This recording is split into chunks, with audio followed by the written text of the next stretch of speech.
Bismillahirrahmanirrahim. Assalamualaikum warahmatullahi wabarakatuh. Alhamdulillah allazi bi ni'mati tatimmus shalihah. Asyhadu an la ilaha illallah wahdahu la syarikalah wa asyhadu anna Muhammadan abduhu wa rasuluhu la nabiyya ba'dah.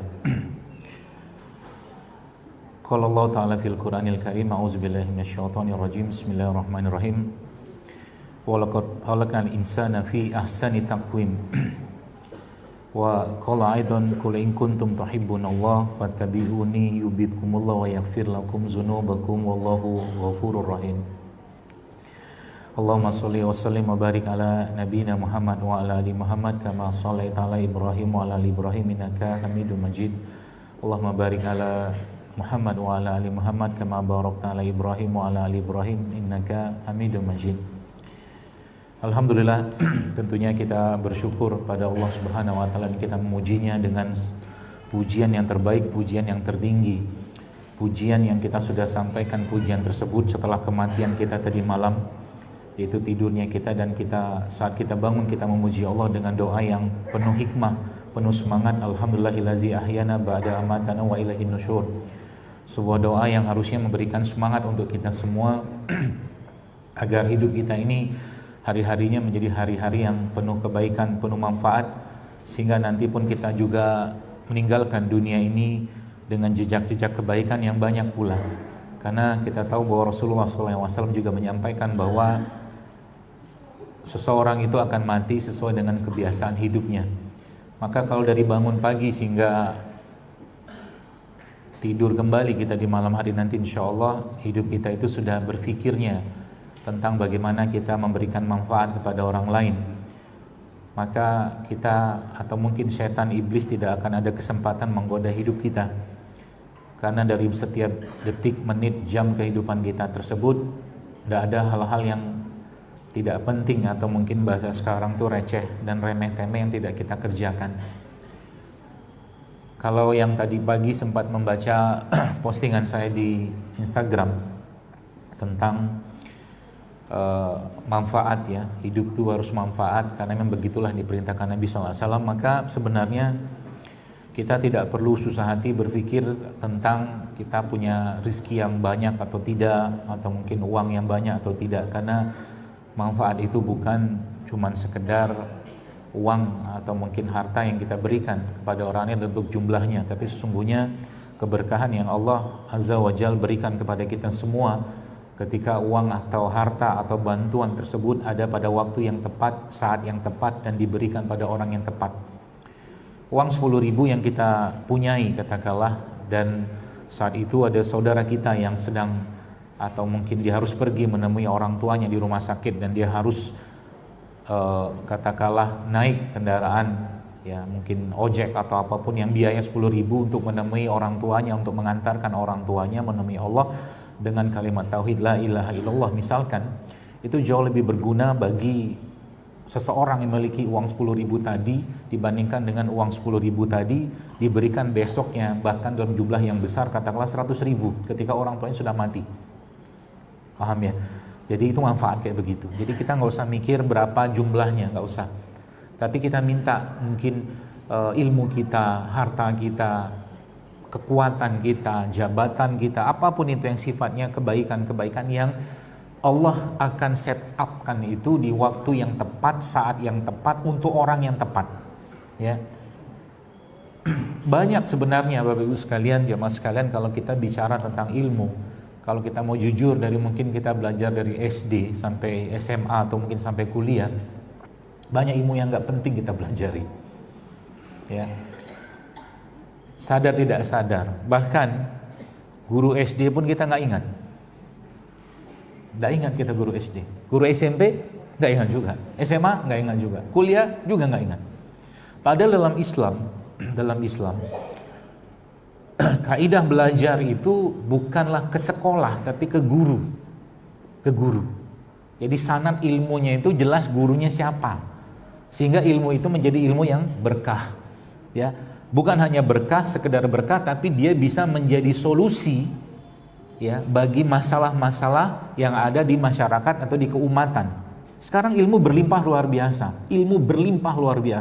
Orang bisa mungkin sekarang mau kuliah 1 minggu pun kelar bisa dengan online.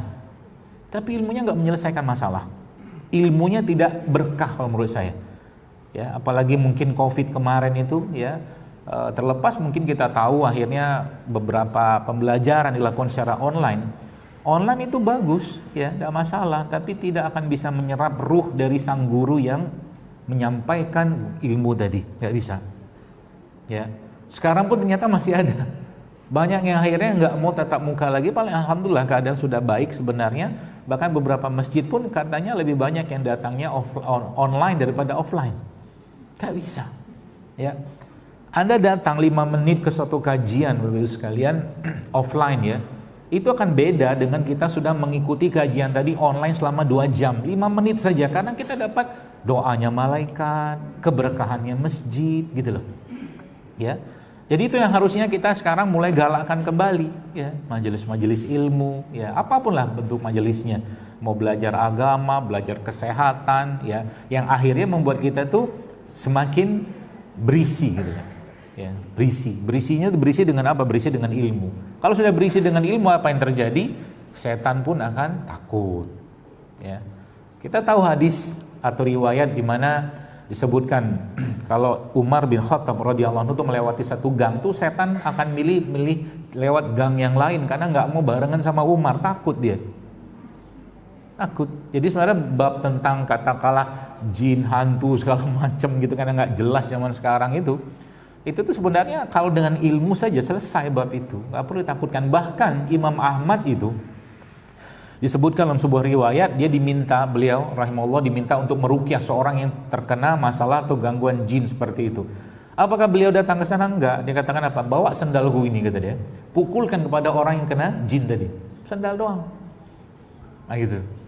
Jadi kalau kita umat Islam Bapak Ibu sekalian terus meningkatkan ilmu ini, ya, apalagi nanti ya, sebenarnya pelajaran tentang ilmu itu sudah diberikan Allah dalam Al-Quran. Maha gurunya kita itu adalah Allah Subhanahu wa ta'ala. Ya. Kalau saya tanya, nih, dasar keilmuan itu di sini sebenarnya. Dalam surat Al-Baqarah Allah katakan wa 'allama Adamal asma'a kullaha. Gitu kan? Dan Allah ajarkan kepada Nabi Adam itu nama-nama benda.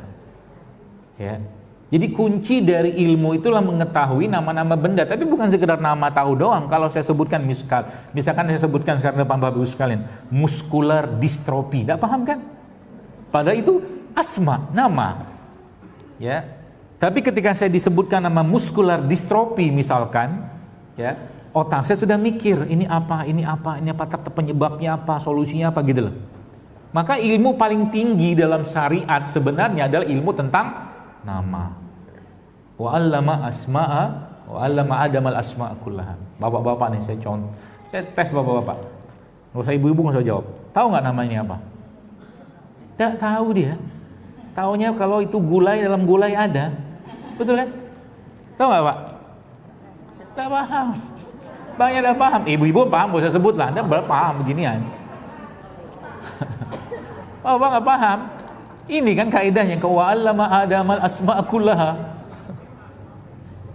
Yang tahu sedikit, bunga lawang gitu ya.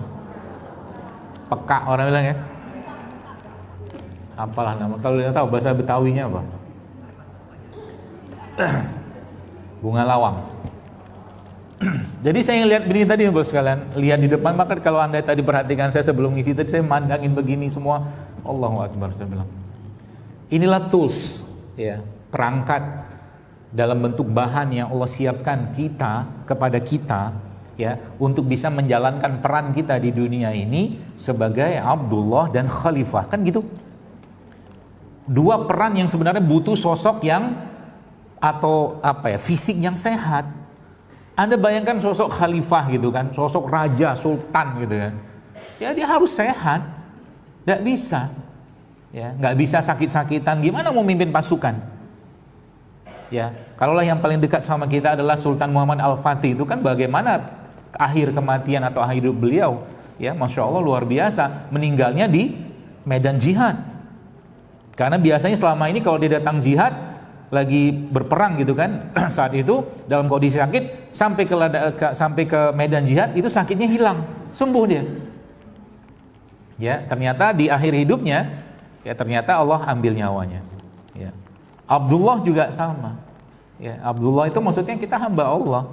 Banyak syariat dalam agama kita ini Bapak Ibu sekalian yang justru memerlukan tubuh yang sehat. Haji butuh yang sehat nggak? Nggak usah jauh-jauh haji deh, sholat aja butuh sehat loh. Jadi bab tentang kesehatan ini bukan bab sembarangan. Kalau Anda baca tentang, misalkan saya ingatkan, kalian sudah pernah baca dalam surat Al-Baqarah, wa kulu mimma fil ardi halalan thayyiban, kata Allah kan. Allah sudah memerintahkan kita makan yang halal, makan yang baik. Terusnya apa ayat tersebut? Allah katakan wala tattabi'u khutuwatis syaitan, kata Allah. Dan jangan kamu ikutin langkah-langkah syaitan. Kalau yang kita belajar bahasa Quran, Quran itu nggak sembarangan. Urutan pertama apa, urutan kedua apa, urutan ketiga apa, itu semua ada maksud. Ada maksud. Allah bilang halal kan. Kemudian yang kedua Allah bilang apa? Thayyib kan. Ada satu lagi ayat yang lain, wala tusrifu, jangan berlebihan. Lalu ayat tadi kita coba rangkum, katakanlah kita lihat dalam sudut pandang yang luas, maka tadi ada kata-kata jangan ikuti langkah-langkah syaitan. Apa urusannya syaitan dalam urusan makanan? Kamu mikir? Ya, yang jelas kita tahu bahwa yang namanya iblis, setan itu semua kebaikan yang akan kita lakukan dia pasti mau intervensi agar kebaikan itu batal, gitu. Kalau enggak berkurang, kalau enggak tidak sesuai dengan apa yang diajarkan Rasulullah SAW. Itu aja kerjaannya dia. Ya. Jadi belajar kesehatan ini sebenarnya gampang sebenarnya, pakai beberapa ayat selesai masalah. Beneran. Apa yang akan saya sampaikan hari ini pun juga sebenarnya hal yang simple. Saya kadang-kadang mikir, ya Allah, kenapa begitu susahnya orang sekarang obati penyakit? Beneran loh, susah. Kenapa susah? Kenapa? Karena masih penuh dengan hawa nafsu. Musuh lagi kan, masih penuh, masih berlimpah dengan keinginan-keinginan yang sifatnya kita tahu itu nggak bener. Kan setan ngoda, kalau dia halal nggak bisa goda, dia akan goda dengan yang kedua, toyib, ya kan? Kalau toyib nggak bisa goda, dia pakai yang ketiga, itu urutannya. Ya, jadi kalau kita pelajari bahasa Quran ini Bapak Ibu sekalian, masya Allah, urusan misalkan ya tidur. Kita mau belajar tidur dari mana? Dari Ashabul Kahfi. Kan tidur lama banget. Yang menarik ya, kalau Anda baca di surat Al-Kahfi itu, para pemuda itu jumlahnya berapa? Coba saya tes dulu.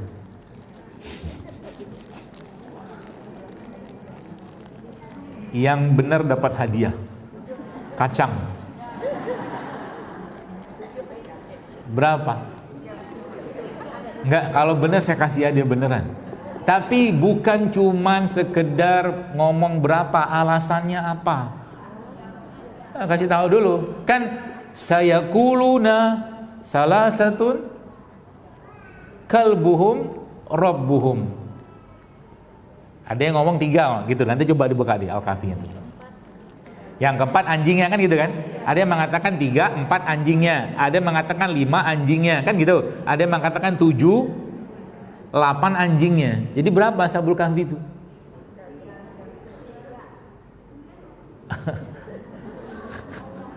Coba dibuka Qurannya. Coba dibuka. Karena nanti saya akan kasih tahu sesuatu di situ. Ada yang menarik di situ sekalian. Buka surat Al-Kahfi itu, saya kuluna salah satu. Apa itu? Kita lihat ya. Nanti dari situ ketahuan. Ayat berapa ya? Kok saya lupa.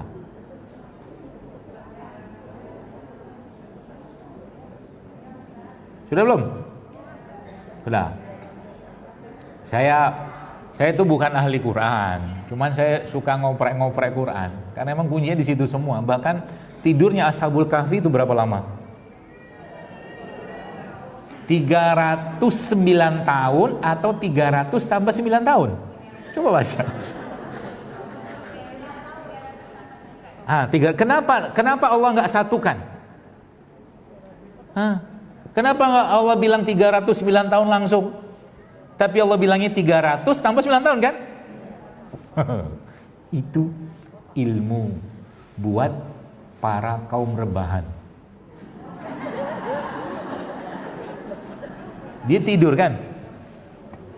Tidur, gitu kan? Bangun sebentar, tengok, wah keadaan masih sama, tidur lagi aja. Gitu aja terus.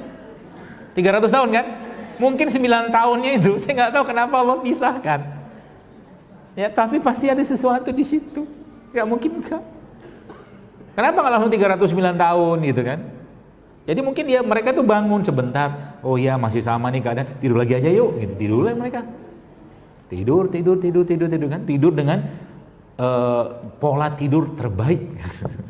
Canggih tuh. Kita kembali nih tadi. Sudah ketemu belum? Ayat berapa? 22 ya. Nah, coba kita lihat.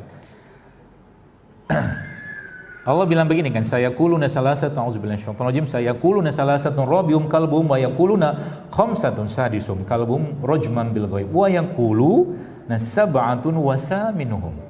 Jadi berapa?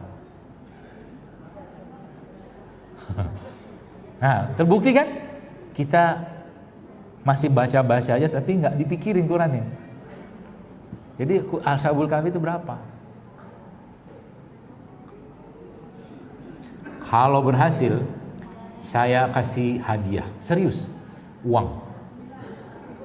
9, la ilaha illallah, mana ada di Quran 9. Kan pilihannya kan cuman 3, 4 anjingnya. Oh, hadiahnya dapat buku. Saya pun belum, buku ini sudah habis. Tapi nanti saya tambahin. Kalau yang bisa jawab, saya tambahkan uang 250.000.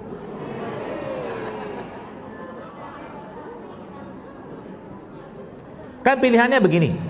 Sayaquluna salasatu rabihum kalbuhum wa yaquluna khamsa. Kan pilihannya 3, 4 anjingnya, 5, 6 anjingnya. Sab'atun wa saminun kan 7, 8 anjingnya. Jadi berapa? Oh, Pak, berapa? 7. Antum. Kenapa 7? Enggak tahu. Oh, jawaban solehnya wallahu a'lam bishawab. Hanya Allah yang tahu. Iya, itu gampang kalau. Gimana Pak? 7. Kenapa 7?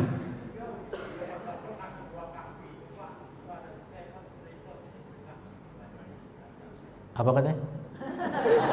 Gak kedengeran, sorry.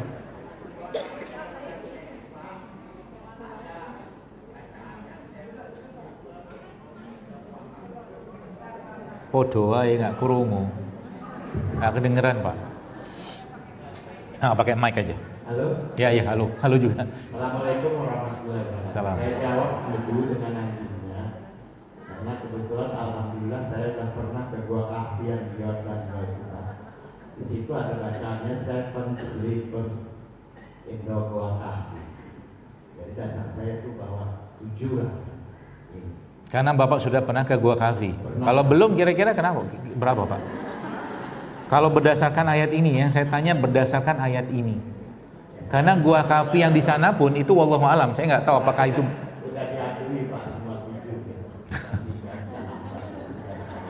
Makasih. Assalamualaikum warahmatullahi wabarakatuh. Ya, kasihlah hadiahnya. Boleh kasih hadiah. Tapi bukan itu jawaban yang saya mau. Ya Bu, berapa Bu? Ini kasih bapaknya hadiah. Karena bapak sudah pergi ke Gua Ashabul Kahfi. Saya belum. Boleh tanda tangan Ustaz? Nanti aja. Nanti aja. Ya berapa Bu? Yang ayat pertama 3. 3 amal ininya, terus yang kedua lagunya lagi ayatnya 4. Ya, jadi total itu sama ayat. Guru matematika ini. Enggak. Karena ini ada penjelasan dari Ibnu Abbas radhiyallahu anhu tentang ini. Dari ayat ini Ibnu Abbas bersumpah, dia bilang bahwa Ashabul Kahfi itu jumlahnya sekian, dia bilang. Dasarnya apa? Dari ayat ini. Kata beliau. Hah?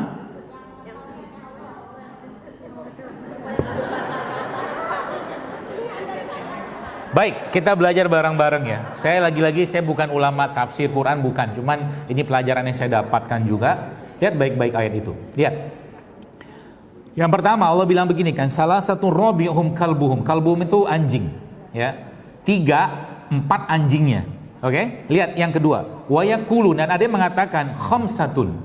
5, 6 anjingnya, ya. Kalbuhum. Kemudian yang rajman bil ghaib. Kemudian lagi wa yaquluna sab'atun wa thaminuhum kalbuhum.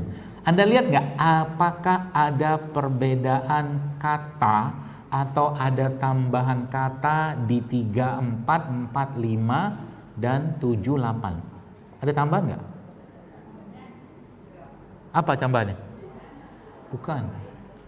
Huruf.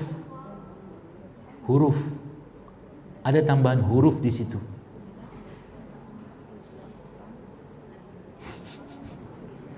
Jelas banget itu hurufnya, ada tambahan huruf. Coba lihat. Salah satu robihum. Salasa robi'ah. Kan gitu kan? 4, 3, 4 kan gitu kan? Kemudian khamsatun sadisum. 5, 6. Coba lihat yang terakhir. Wa yaquluna sab'atun. Ada tambahan huruf nggak? Apa? Wow. Wow itu apa? Dan. Ibnu Abbas bersumpah. Ibnu Abbas ini salah satu mufassirnya umat Islam, ya, sahabatnya Nabi SAW. Dia katakan apa? Saya bersumpah Ashabul Kahfi itu 7, 8 anjingnya. Kenapa? Gara-gara kata wow. Kenapa kata wow? Karena kata wow itu untuk membedakan antara makhluk mulia bernama manusia dan anjing. Paham sampai sini? Gak kepikiran kita kan? Itu orang dulu begitu cara berpikirnya. Makanya cerdas-cerdas. Afala ta'qilun, kita kan selalu mikir kita kan? Seperti itulah. Jadi jumlahnya kalau berdasarkan ini 7, 8 anjingnya. Ya, Bapak tadi benar, 7 Ashabul Kahfinya karena sudah ke sana. 8 anjingan betul kan? Betul, tapi kalau berdasarkan ini bukan itu, ya. Termasuk juga contoh mungkin pernah mikir atau pernah kita baca surat Yusuf. Surat Yusuf itu ya menceritakan tentang raja kan? Raja di Mesir kan? Allah menggunakan kata apa untuk raja di surat Yusuf? Malik, raja. Tapi urusan Nabi Musa, Firaun itu raja Mesir nggak? Allah tidak pakai kata Malik tapi Firaun. Beda maksudnya. Dari katanya udah beda. Ya. Jadi kalau kita lagi-lagi ya dalami Quran, baca Quran itu, maka ketahuan semua. Ya, banyak masalah kehidupan kita selesai dengan Quran. Beneran. Li'ila fi Quraisy. Lihat. Sering baca kan? Sekarang saya tanya. Anda pernah lihat ada suku disebutkan dalam Al-Quran di luar suku Quraisy? Ada. Hanya Quraisy yang disebutkan Allah dalam Quran. Berarti ini sukunya Rasulullah SAW, itu bukan sembarangan suku. Quran menyebutkannya ya sebagai suku terbaik yang ahli dalam perdagangan, kan gitu kan? Ila fihim rihlatasyita'i was-shayf. Mereka berdagang musim panas, musim dingin gitu-gitu. Canggih. Ya. Maka jangan diturunkan status itu. Kalau misalkan misalnya batal. Usah saya teruskan. Enggak yang saya sering bilang, enggak usah. Panjang. Bikin penasaran ya, nanti kapan-kapan kita sambung lagi. Kita balik ke topik kita aja. Jadi lagi-lagi kalau bahas Quran tuh ya Masya Allah gitu kan, semakin hari makin seru gitu. Makanya gak cukup cuman sekedar baca terjemah, buka tafsirnya. Ilafihim. Itu maknanya bukan yang Anda baca kita ilaf gitu kan, perdagang, bukan. Tapi itu ada maksud sebenarnya yang dibuat oleh kakeknya Nabi SAW, namanya Abdul Manaf. Ilaf. Perdagangan yang dikawal gitu loh. Yang situ ada pertemanan gitu-gitu loh. Itu panjang ceritanya. Ya, jadi Quran itu kalau kita gali-gali nggak habis-habis, memang nggak pernah habis sampai sekarang. Apalagi cuma urusan kesehatan. Ya, bab tentang kesehatan ini sebenarnya kalau boleh saya bilang itu selesai dengan ayat wakulu wasrobu wala tusrifu. Selesai bab itu. Ya, bab tentang kesehatan, ya artinya masalah kesehatan gitu bisa selesai, boleh saya katakan 50% urusan kesehatan kita bisa selesai dengan ayat tadi. makanlah kalian, minumlah kalian, jangan berlebihan. Gitu. 50%. Kata siapa? Kata Ibnu Katsir. Ibnu Katsir rahimahullah menyebutkan bahwa ayat tadi adalah setengah dari ilmu pengobatan, kata beliau rahimahullah. Jadi masalah kesehatan kita itu sekarang terjadi gara-gara apa? Gara-gara banyak yang harusnya kita tidak makan, kita makan, dan berlebihan pula. Puasa jarang, makannya jelek, olahraga jarang, bertanya, kenapa aku dapat sakit ini? Pret dalam hati saya. Olahraga jarang, gak mau olahraga. Ya, puasa jarang, makan bener jarang, bahkan kadang-kadang gak ada. Nikmati hidup selagi hidup. Begitu kan? Dikasih ini tuh, kalau Anda lihat kajian saya itu sebenarnya isinya itu aja, itu aja isinya. Karena memang dari zaman dulu sampai sekarang masalah kesehatan tuh itu aja, itu aja. Ya, begini, saya cerita sedikit. Jadi saya memandang kayak buah begini, nih, misalkan gini. Ini ada pepaya di sini. Hah? Ngetes. Masih connect apa enggak? Ini namanya apa? Pepaya. Ya, nanas. Buah-buahan begini Bapak Ibu sekalian, isinya apa sebenarnya? Vitamin, serat, segala macam. Ya, macam-macam lah dalamnya. Tapi sebenarnya buah kayak begini, intinya dia, inti ya, mungkin bahasa kita tuh apa ya? Ya inti lah. Itu cuma 30%. Sisanya serat. Ya. Intinya cuma 30%, sisanya serat. Vitamin segala macam. Saya pernah bertanya ke guru saya bilang, terus buah apa yang semua bagiannya itu inti selnya dia? Jawabannya apa coba? Kurma. Semua bagian itu isinya inti selnya. Jadi Anda bayangkan kalau ada orang minum kopi kurma, makannya kurma itu the best itu. Karena inti dari satu produk itu ada pada bijinya. Paham ya? Jadi jangan makan produk yang nggak ada biji. Karena nyawanya produk itu ada di biji. Jadi jangan pinter-pinteran. Dalam artian, wah, duit gue udah banyak nih, gue mau cari seedless grape. Wah, orang kaya. Cari anggur yang nggak ada biji. Paham maksudnya? Itu mah bodoh sebenarnya. Gimana caranya tumbuh itu? Makanya sekarang ada namanya hibrid.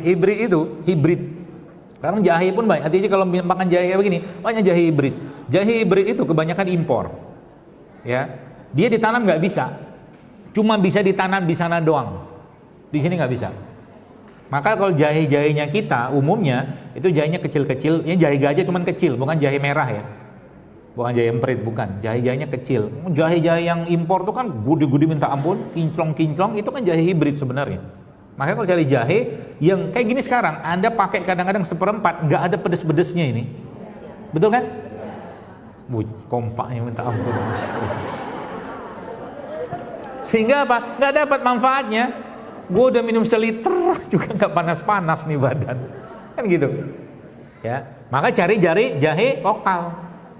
Ya, buah juga kita mulai kritis karena ada setan nongkrongin kita di sana. Ya, cari buah. Buah sekarang coba Anda mulai mikir buah yang kira-kira tidak disemprot ini itu segala macam. Contohnya apa? Manggis kan nggak disemprot.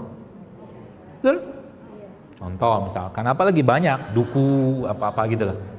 Jadi kita mulai apa ya? Mulai pintar, mulai lebih cerdas ngadepin si iblis ini yang memang bercokol terus di situ.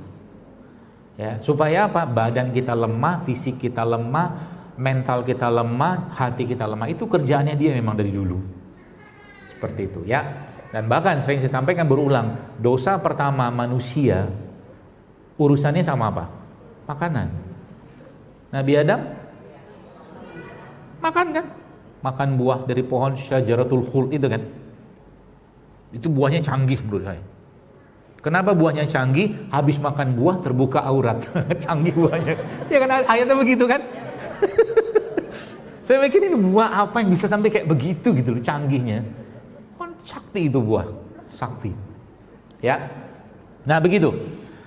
Nah, jadi sebenarnya kita butuhkan apa? Intinya, ya, intinya. Jadi, nah ini saya ajarin ilmunya nih. Ada ilmu baru. Jadi membuat inti. Jadi mungkin bahasa kita sekarang membuat stem cell kali ya. Inti dari saripati buah. Ya, jadi buah-buah begini ini Anda ambil nanti. Kemudian Anda blender.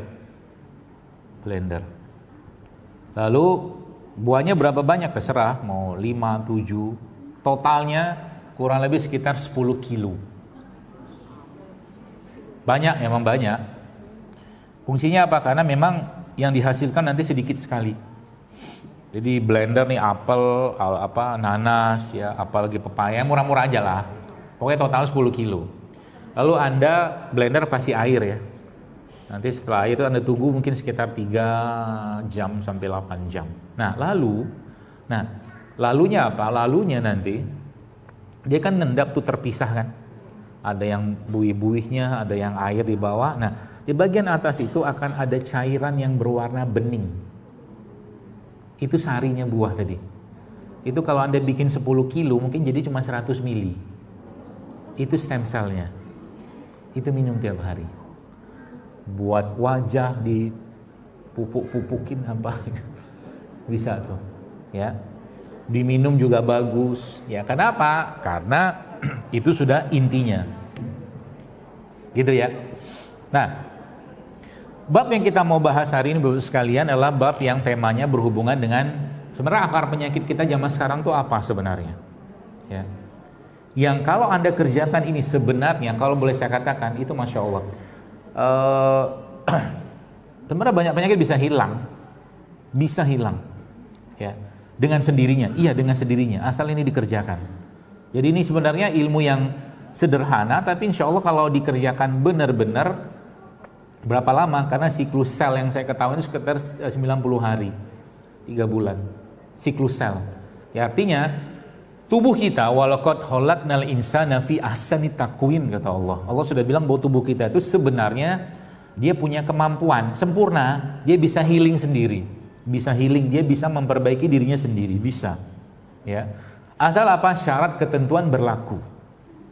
Itu dia poinnya. Syarat ketentuan berlaku. Syarat pertama yang hubungannya dengan apa? Hubungan dengan jiwa, hati, emosinya dia, itu syarat pertama. Ya. Sepanjang itu tidak dia kerjakan, tidak bisa. Contoh mungkin akan sangat sulit bagi seseorang itu untuk sembuh kalau seandainya dia semua menumpahkan harapan dia atau mungkin keinginan dia pada sebab yang menyembuhkan penyakitnya tadi. Ikhtiarnya dia, sulit itu. Yang muncul malah cemas. Kira-kira berobat apa lagi habis ini ya? Maksudnya? Herbal apa lagi ya? Berobat ke dokter mana lagi? Itu maksudnya. Kalau dia menumpukan itu pada ikhtiar atau sebab, karena Allah tidak butuh sebab. Itu yang pertama. Ya, artinya apa? Dia butuh ketenangan. Dia butuh hati yang lapang, dia butuh hati yang pasrah, dia butuh hati yang ikhlas, dia butuh hati yang ridho, dia butuh hati yang benar-benar kalau sakit ini membuat engkau ridho dengan aku ya Allah, maka aku pun ridho dengan sakit ini ya Allah. Kalau sudah kayak begitu Allah akan sembuhkan dengan mudah. Kalau memang masih ada jatah kontrak dia hidup di dunia. Kalau nggak ada, dia akan pulang kepada Allah dengan hati yang tenang. Kan pilihannya 2. Sakit nih, 3 lah. Dia sembuh, ya. Kemudian atau dia mati. Ya, kalaupun dia mati, dia meninggal, maka pertanyaannya dia mati menemui Allah Subhanahu wa taala dalam keadaan yang baik atau tidak? Maunya kan baik. Artinya apa? Dia harus ridho dengan itu. Bagaimana cara kita mencerna ridho itu, atau bagaimana cara kita mencerna satu penyakit itu bentuk rahmatnya Allah? Baik, saya kasih tahu atau saya beritahu kepada ibu sekalian dengan hal yang sangat gampang, biar Bapak Ibu mudah mencernanya. Begini, Anda semua, saya diberi pilihan untuk makan sama tidak makan. Pilih makan atau tidak makan? Makan kan? Makan dong, enakan makan. Mie ayam, bakso, nasi goreng, seblak, ceker, apalah. Tapi ceker bagus. Pokoknya yang gak sehat-sehat itulah, misalkan lah gitu ya. Kita pasti pilih makan. Yang sudah agak sedikit benar ya buah lah, sayur. Kan gitu. Lantas pertanyaannya begini, makan terus. Bagaimana caranya Allah menghentikan kita makan? Yang pertama dibikin tidur. Nggak bisa makan kan? Sehingga tidur itu adalah waktu terbaiknya tubuh kita untuk meresetting semua sistem. Semakin bagus tidurnya, semakin sehat badannya. Anda mau nge-gym, mau olahraga, mau apa, kalau tidur yang nggak beres, nggak bakal bisa sehat tuh badan. Benar. Maka bab tidur diatur dalam Islam. Apa kata Allah? Qumil laila illa qalila nisfahu aw inqus minhu qalila. Bangunlah sepertiga malam. Nabi contohkan, Allah menyebutkan wa ja'alna laila libasa, kata Allah. Dan kami jadikan malam itu sebagai waktu istirahat. Istirahat, jangan olahraga. Paham? Jadi malam itu bukan waktu olahraga. Apakah ada dasarnya? Banyak penelitian-penelitian menjelaskan tentang tidak baiknya olahraga malam. Beneran. Malam itu waktu apain? Udah paham kan? Tidur. Ya. Jadi waktu malam itu waktu tidur. Kenapa? Itu resetting tubuh kita semua di malam hari itu. Growth hormon apa, bahkan ada saya baca beberapa tulisan-tulisan para ilmuwan itu, masya Allah, spektakuler Bapak Ibu sekalian yang terjadi waktu kita tidur itu, spektakuler, masya Allah. Sehingga saking spektakulernya Nabi beradab luar biasa dengan tidur. Apa adabnya? Nabi membaca doa-doa kan sebelum tidur, karena luar biasa besar rahmat Allah ketika tidur. Ya, itu yang pertama. Yang kedua apa? Kenyang. Kenyang kan cara Allah menghentikan kita makan. Udah kenyang nggak bisa lagi makan. Kenyang itu bentuk kefanaan. Kefanaan. Ya, kefanaan itu fana. Maka di surga nggak ada kenyang. Orang makan aja. Nggak ada lapar, nggak ada kenyang. Makan aja. Di surga begitu. Mati juga nggak ada. Di surga nggak ada kematian. Ya. Seperti itu. Jadi sembelih kematian itu, kata Rasulullah. Tidur, kemudian apa lagi? Kenyang. Apa lagi? Puasa. Ya kan? Makanya coba kutiba itu berat, Bu, Pak. Ya ayyuhallazina amanu kutiba alaikumusiyam. Kutiba itu kami kasih kewajiban. Supaya apa? Kalian berpuasa. Lihat ayat berikutnya apa kata Allah? Kutiba alaikumusiyam kama kutiba alal ladzina min qablikum. Rasul itu kalau dia datang, maka syariat sebelumnya, Rasul sebelumnya itu akan dihapuskan dengan kedatangannya dia. Nabi SAW ya membawa syariat yang menghapuskan syariat semua Rasul sebelum itu. Cukup dengan syariat Rasulullah yang dibawanya SAW, Quran, hadis segala macam itu, dan syariat sebelum itu dihapus. Cuman menariknya apa? Syariat puasa ini nggak dihapus. Kalau pakai ayat tadi kan gitu. Kenapa? Kita dengan Nabi Adam sama nggak? Sama, beda casing doang. Beda casing. Nabi Adam tingginya 60 hasta, 27 meter. Tapi jeroannya kan sama. Mata, hidung sama, persis sama. Cuma beda ukuran aja. Ya, makanya bicara tentang syariat puasa itu, atau mungkin kita bicara puasa itu salah satu yang sebenarnya menjadi ya, wa antasumu kata Allah dalam surah Al-Baqarah itu, wa antasumu khairul lakum in kuntum ta'lamun. Kata Allah di situ kan, dan puasa itu lebih baik bagimu jika engkau mengetahuinya. Nah, kan keren kan? Solusi nggak itu? Solusi. Jadi kalau mau sehat, puasa. Itu yang pertama. Yang kedua apa? Benerin tidur. Ya kan? Jadi terus saya tahu gimana nih? Kapan tidurnya? Baca hadis Nabi. Nabi itu tidurnya kapan? Ya kan? Kapan Nabi tidak mau tidur? Nah, itu baca juga. Ya, kapan Nabi tidak mau tidur? Kapan Nabi nggak mau tidur?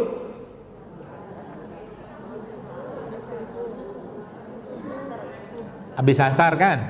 Habis asar, kemudian maghrib ke isya Nabi nggak tidur, atau habis subuh.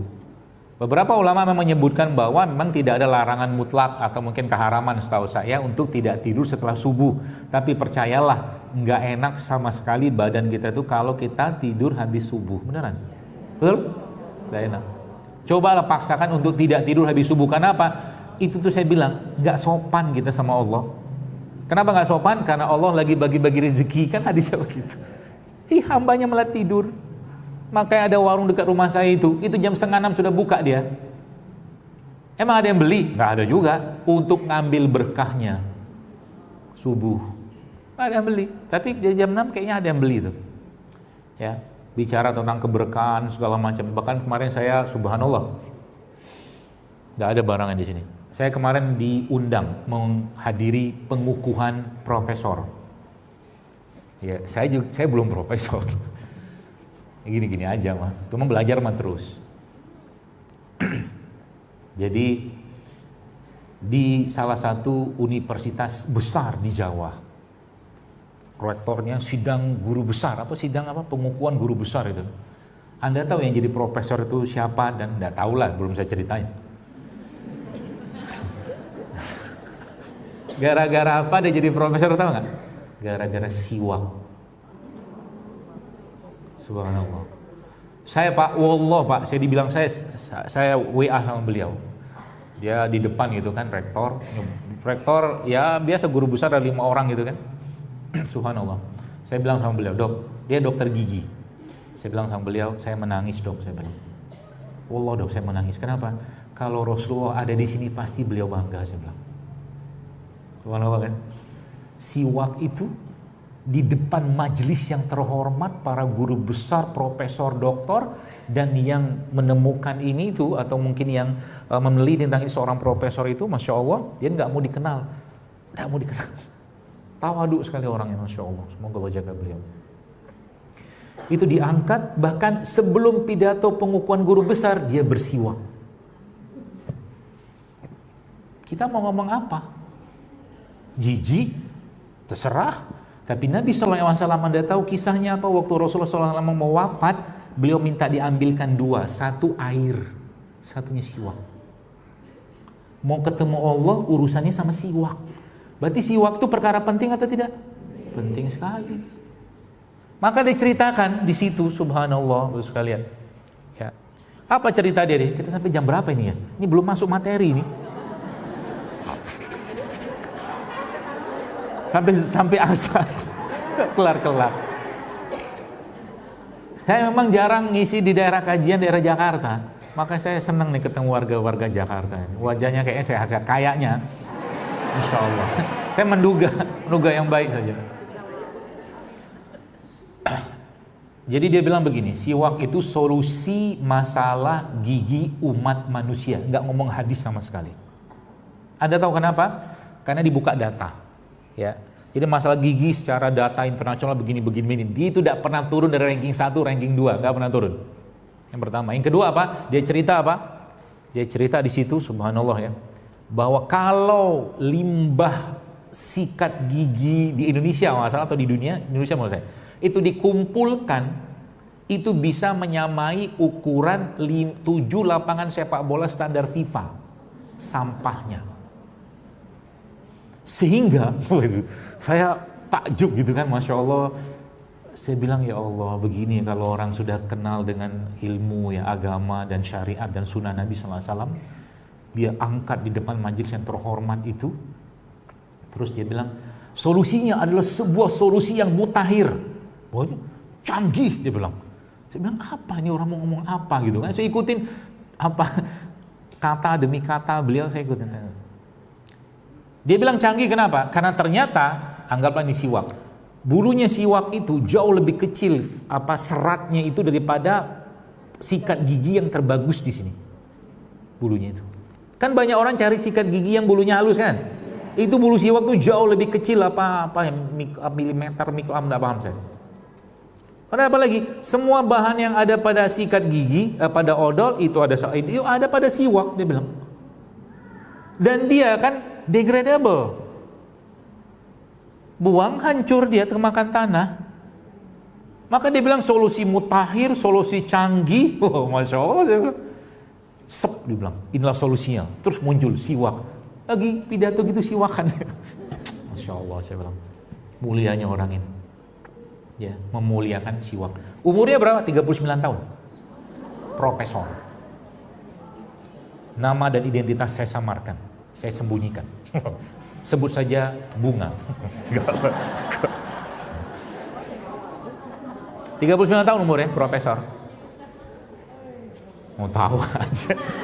UNER. Baru kemarin. Baik betul orangnya, Masya Allah. Ya, saya ketemu dia itu awalnya dari mana coba? Ketemu dia, beliau itu waktu saya ada acara umroh tapi mampir ke Turki. Turun pesawat, tiba-tiba dia nyamperin. Assalamualaikum Ustaz, dia bilang salam. Ya. Saya bla bla bla bla. Oh ya, mau kemana Pak? Saya bilang gitu kan. Mau ikut konferensi apa kongres? Oh ya, Bapak menyampaikan apa? Menyampaikan siwak ke Turki. Keren kan? Akhirnya jadi itu. Makanya Bapak Rektornya, ini Profesor Siwak menyiwak pertama kita di UNER. Tawa saya.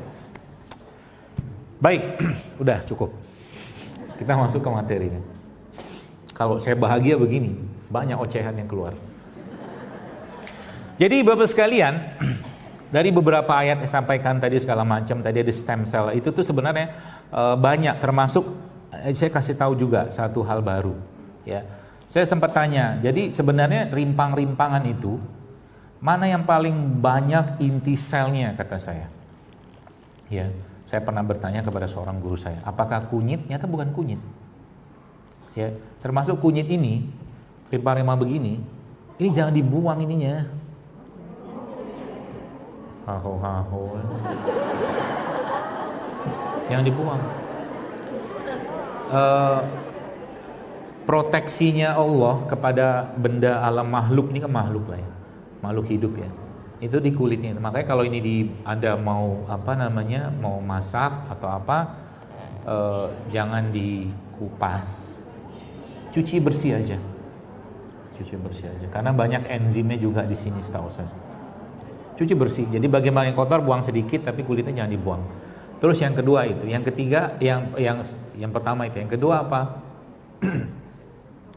Mereka ini sebenarnya banyak enzimnya juga. Jadi bahan-bahan yang sebenarnya sensitif dengan panas. Jadi saya jujur agak-agak tidak tahu juga dari mana kita mendapatkan pemahaman kalau ngerebus rimpang itu dari 3 gelas air menjadi 1,5 air.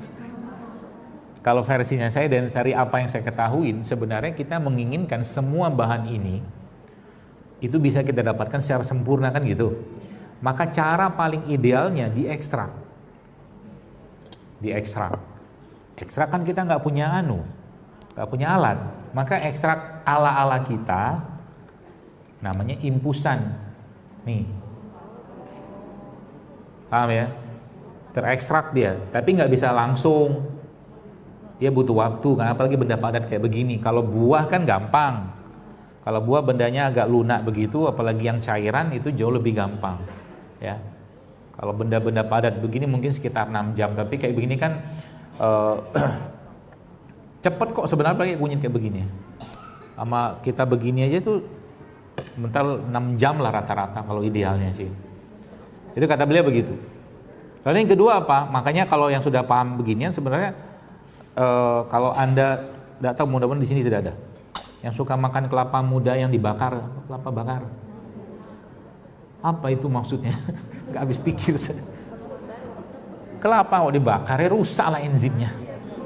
Ada-ada aja. Tinggal dilabelin ini buat batu ginjal apa. Mau aja kita percaya. Ini namanya kelapa tuh kan isinya tuh kayak kelapa begini tuh, Masya Allah.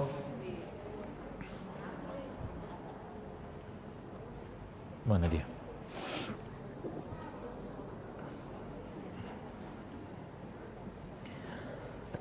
Jadi kelapa begini nih Bapak Ibu sekalian, jamaah sekalian, kan isinya kan enzim apa, dan enzim itu kan salah satunya dia sangat sensitif dengan pemanasan.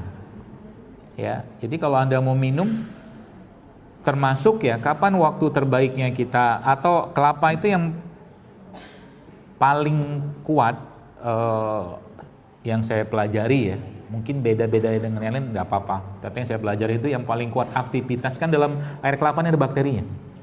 Ada makhluk yang Allah buat mereka bersiklus hidup di situ. Betul kan? Buktinya apa? Rasanya kan berubah. Kelapa muda yang masih muda rasanya beda sama yang tua. Betul kan? Terus yang paling gede, yang paling besar aktivitas si bakterinya itu justru malah kelapa muda yang menjelang tua. Kelapa muda yang menjelang tua. Yang kayak begini nih. Tapi ini belum, ini masih agak lunak nih. Ya. Jadi kalau ini kan masih bisa dikerok begini. Kalau yang itu tuh dia agak keras, tapi dia belum bisa buat santan. Nah itu, biasanya itu ada gas-gasnya. Nanti kalau Balang kasih tahu abang kelapa, tahu deh, bang beli air kelapa yang ada gas-gasnya. Biasanya itu kelapa tua, yang biasanya orang nggak mau minum. Justru itu malah yang paling bagus. Ya, menurut yang saya pelajarin, ya. Minum. Terus biar dia menjadi lebih powerful lagi, caranya gimana? Tambahin madu.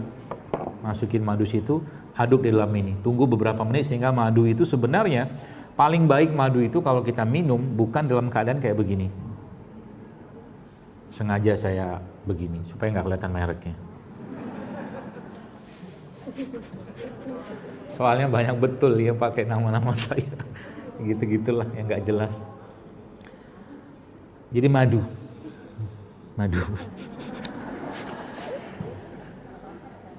Ini produk saudara kita, beli aja. Jadi maksudnya gimana? Madunya itu dimasukkan ke dalam air. Jadi kayak begini. Ya ada yang mengatakan pakai sendok sendok plastik apa gitu. Ya ada yang mengatakan itu bereaksi maksudnya madunya sama logamnya itu. Ya sekarang kita nggak usah bahas itunya lah. Nah ini, jadi madunya lebih cepat terserap. Ya bukan karena kalau dia langsung diminum kayak begini dia butuh waktu lagi dicerna. Air pakai begini. Apalagi dimasukkan dalam air kelapa begini. Ini lebih jos ini. Aduknya pakai ini. Gitu. Nah, sebenarnya mereka ini Bapak sekalian, ya, mereka ini buah pisang ini pun sebenarnya ada ilmunya. Kenapa ada ilmunya? Karena kalau Anda mau makan pisang yang tinggi gulanya, karbohidratnya, maka makanlah pisang yang well done, udah matang banget, ada bintik-bintik. Itu bagus tuh, enzimnya, gulanya sangat tinggi. Tapi kandungan namanya seratnya, resistant starch-nya itu justru malah pisang yang agak mengkel. Itu. Jadi kalau beberapa abang-abang yang jual rujak tuh pakai itu tuh, pisang mentah. Ya, jadi pisang ini ada gulanya, ada gulanya. Ya. Terus bagaimana tips mencari pisang? Carilah pisang yang tidak glowing.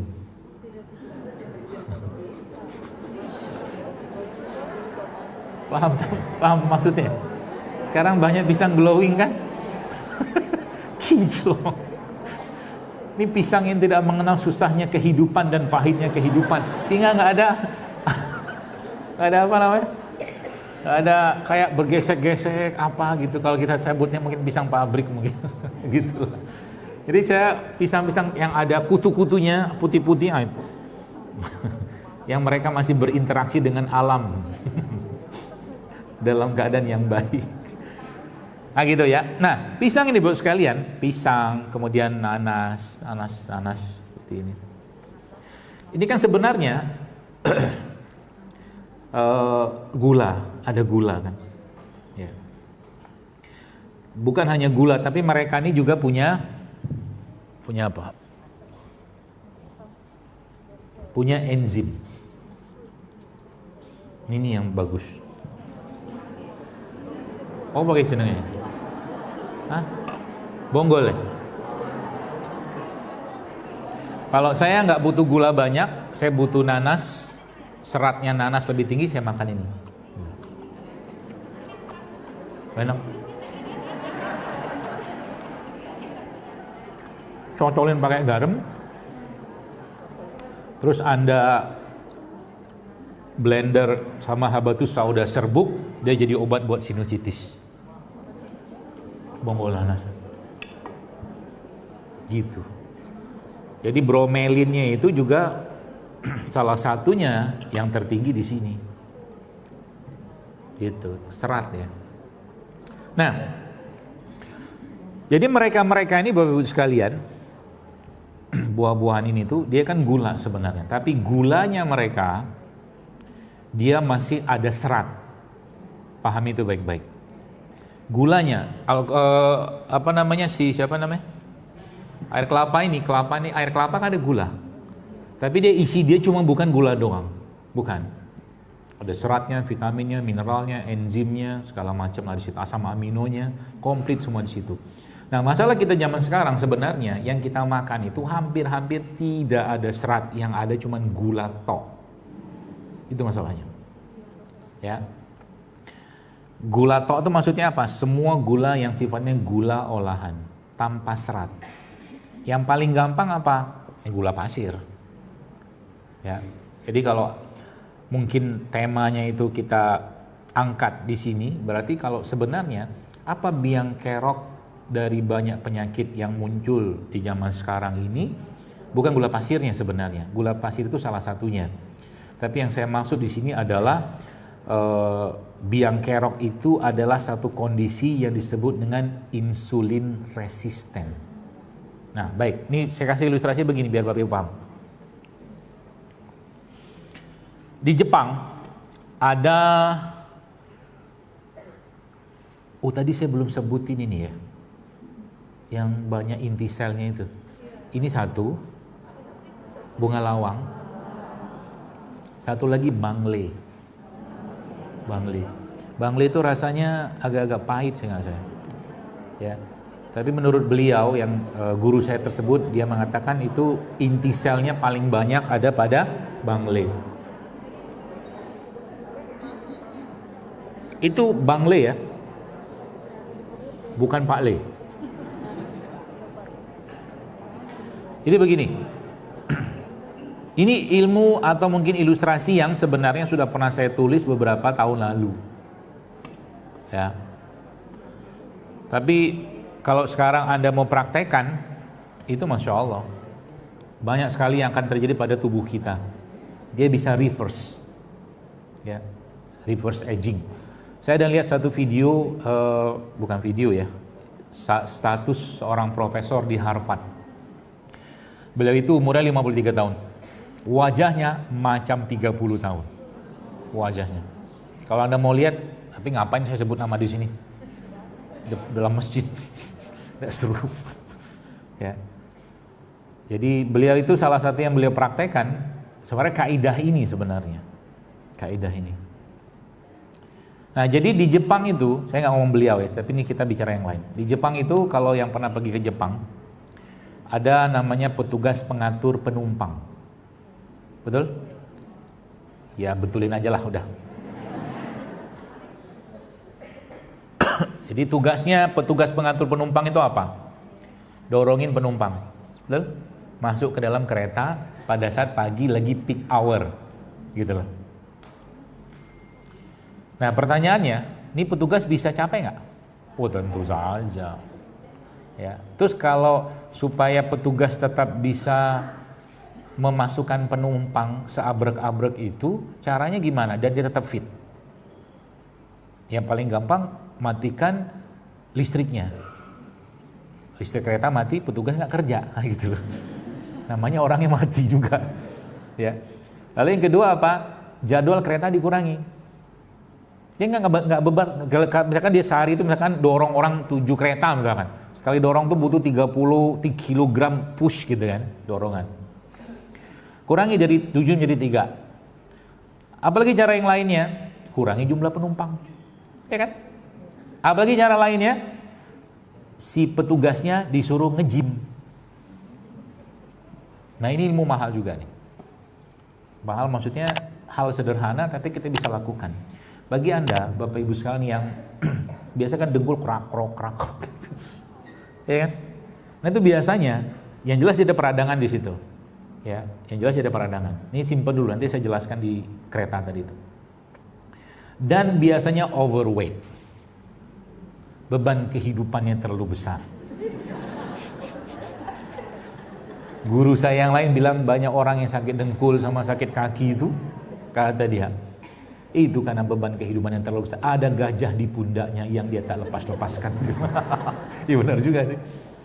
Kadang-kadang dia bilang itu obatnya cuma satu, dia bilang apa itu? Bukan obat. Dia bilang salah satu solusinya apa? Berikan zakat kakinya. Dia bilang, kaki punya zakat. Dia bilang, iya. Suruh jalan-jalan. Dia bilang, pergi jalan-jalan. Secara emosi. Ya. Jadi suruh nge-gym. Jadi yang tadi tuh, yang sakit-sakit tulang itu turunin berat badan, latihan beban. Pelan-pelan. Itu akan mampu menghindarkan Anda dari operasi osteo artritis apa gitu. Karena kebanyakan itu terjadi karena obesitas, berat badan berlebihan, tumpuannya nggak kuat, tulang nggak kuat, otot nggak kuat. Maka di atas 40 tahun ke atas saran saya mulailah latihan beban. Latihan beban itu seperti apa dokter? Ini latihan beban. Oh 3 kali asik-asik aja kan, 50 kali coba. Apa begini gitu kan, coba aja. Lama-lama kembang pegel sini, tapi itulah yang kita butuhkan sehingga otot itu berkembang. Itu nanti bisa menahan beban lebih kuat. Makanya udah usia 40, sebenarnya nggak 40 pun nggak apa-apa. Saya ngelihat beberapa, sempat ada melintas di postingan saya itu, ada seorang ibu-ibu lah gitu kan, dia pakai jilbab, alhamdulillah. Itu ngangkat namanya deadlift itu ngangkat barbel gitu kan. Saya lihat itu kan 20, 30, 40, 50, sampai 120 kuat ibu itu. Wih, tapi nggak gemuk ya, nggak sterek. Nanti jadi sterek enggak. Itu butuh proses yang sangat besar, lama gitu kan. Kalau sampai sterek dan nggak sampai seperti itu juga. Tapi yang terjadi apa? Dia sudah berinvestasi untuk tulang dan ototnya untuk masa depan dan masa tuanya dia. Itu poinnya. Ya, beberapa tuh yang saya lihat tuh yang bahkan ada yang mohon maaf pakai cadar juga, udah nge-gym. Ya, tentunya cari tempat-tempat gym yang syar'i. Ya, kalau minimal kalau di rumah Anda mulai berinvestasi kayak begitu, beli barbel kecil gitu kan tuh bagus. Main 5 kilo, 3 kilo cukup kok, begini-begini aja. Tapi lama-lama tuh kebentuk sini tuh. Ya. Itu cara paling gampang. Atau pakai beban seri juga boleh. Nah, kembali ke itu tadi, kereta tadi. Ini ilmunya sebenarnya. Jadi penumpang itu Bapak sekalian itu gula. Penumpang itu gula yang masuk dalam tubuh kita. Oke. Petugas itu insulin. Insulin itu punya fungsi apa? Insulin itu punya fungsi untuk mendorong atau memasukkan gula ke dalam sel. Itu fungsi insulin. Yang dihasilkan oleh kelenjar namanya pankreas. Ya. Ketika insulin sudah terlalu berlebihan di darah, maka kita sebutnya sebagai hiperglikemi. Gula darah naik. Sampai sini paham ya? Nah, lalu yang kedua apa? Yang terjadi zaman sekarang bukan cuma sekedar gula darah yang naik, tapi si insulin sudah keletihan. Itulah yang disebut dengan insulin resisten. Apa biang keroknya? Banyak. Tidur yang bermasalah bisa bikin insulin resisten. Tidur. Makanya orang yang tidurnya bermasalah itu selera makannya pasti naik. Terus naik. Jadi benerin tidur. Ya, waktu tidur, waktu makan. Jangan kebalik. Rasulnya tidur kita bangun, waktunya Rasulnya bangun kita tidur. Gitu ya. Kayak kemarin sempat ngisi di Masjid Salman ITB dengan mahasiswa ITB itu saya bilang coba kalian begadang syar'i, saya bilang. Begadang syar'i. Maksudnya apa? Mereka kan kerja, katanya kan banyak tugas-tugas apalah segala macam yang kadang mereka dari maghrib, isya sampai tengah malam. Ngapain saya bilang? Mendingan kamu habis isya tidur, malamnya bangun, sholat tahajud 2 rakaat, 1 witir, habis itu kerja sampai subuh. Itu jauh lebih berkah, jauh lebih powerful, kata saya. daripada maksain orang ketiduran juga kok, nggak mungkin nggak tidur kita. Seperti itu, ya. Nah, jadi Bapak sekalian, tidur salah satunya itu yang pertama. Ya, apalagi yang bisa bikin si petugas itu, si insulin itu menjadi nggak kuat lagi. Tidur bermasalah. Yang kedua apa? Ini salah satu yang saya sebutkan tadi itu, semua gula olahan. Semua gula olahan. Yang gula tadi sudah tidak ada serat sama sekali. Isinya cuma gula tok. Ya. Contoh nih, jadi kalau sudah ngerti ilmu kayak begini, jadi Bapak sekalian, jadi kita pinter gitu loh, begini. Ini kan ada gulanya. Bagaimana cara mendapatkan gula dengan sempurna, dengan seperfect-perfectnya gitu loh.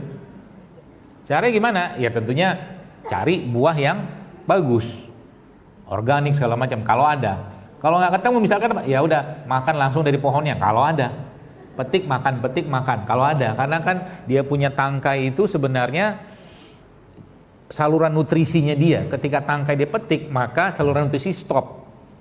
Ya, Allah lindungi dia dengan ini, kulit. Maka makan buah itu memang paling bagusnya sama kulit-kulitnya. Beberapa buah. Ya, jangan bayangkan yang aneh-aneh kayak duren gitu. Nanti saya gitu. Jadi makan. Tak. Tapi di sini ada gula kan? Ada gula. Kalau Anda olah, ya menjadi apa misalkan? Jus. Naik gulanya. Maka makan buah itu kalau saya pribadi jangan di jus. Dia wah itu. Ya di jus naik gula darah Anda. Kalau tiap hari ngejus, apalagi buah ini kan buah yang tinggi gula nih. Nanas kan tinggi gula. Tandanya dia tinggi gula apa? Kalau udah tinggi banget gulanya seperti ada bau alkohol, betul? Itu tinggi gula. Sama juga kayak anggur. Anggur, nanas itu buah yang tinggi gula. Ya. Jadi dia kalau sudah cukup lama dia akan fermentasi karena air ketemu gula itu secara umum ya kaidah dasarnya itu dia akan fermentasi. Ya. Maka kalau makan buah begini dia jangan di blender, makan aja. Gitu. Ya. Jangan di jus juga. Supaya apa? Nanti tiap hari kok saya tiap hari ngejus loh. Lihat kalau Anda sudah mulai tahu ilmunya, Anda lihatinnya mohon maaf ya. Teman-teman kita, saudara kita yang jualan jus itu. Semoga nggak ada yang jual di luar. Saya kadang-kadang isi begini tuh agak khawatir aja. Ada yang jualan di luar. Tapi ada tapinya. Kalau belum tahu ilmunya nggak apa-apa, Anda beli aja. Bagiin ke orang. Gak apa-apa, orang kan nggak tahu. Udahlah begini nih, misalkan ya. Nih. Apa alpukat nih, alpukat. Apel masukin dalam blenderan. Air. Gulanya berapa? Buahnya apel itu. Anak-anak 1/4 ini loh. Gula cairnya. Udah cukup? Oh belum. Biar sedap kasih kental manis. Saya setiap hari ngejus, kok tiba-tiba saya kena diabetes? Paham? Sederhana kan? Padahal saya hidup sehat loh. Sebentar. Hidup sehatnya apa dulu? Gitu loh.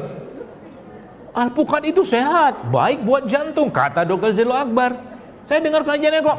Saya minum alpukat tiap hari, makan alpukat. Di mana makannya? Belinya? Itu abang itu.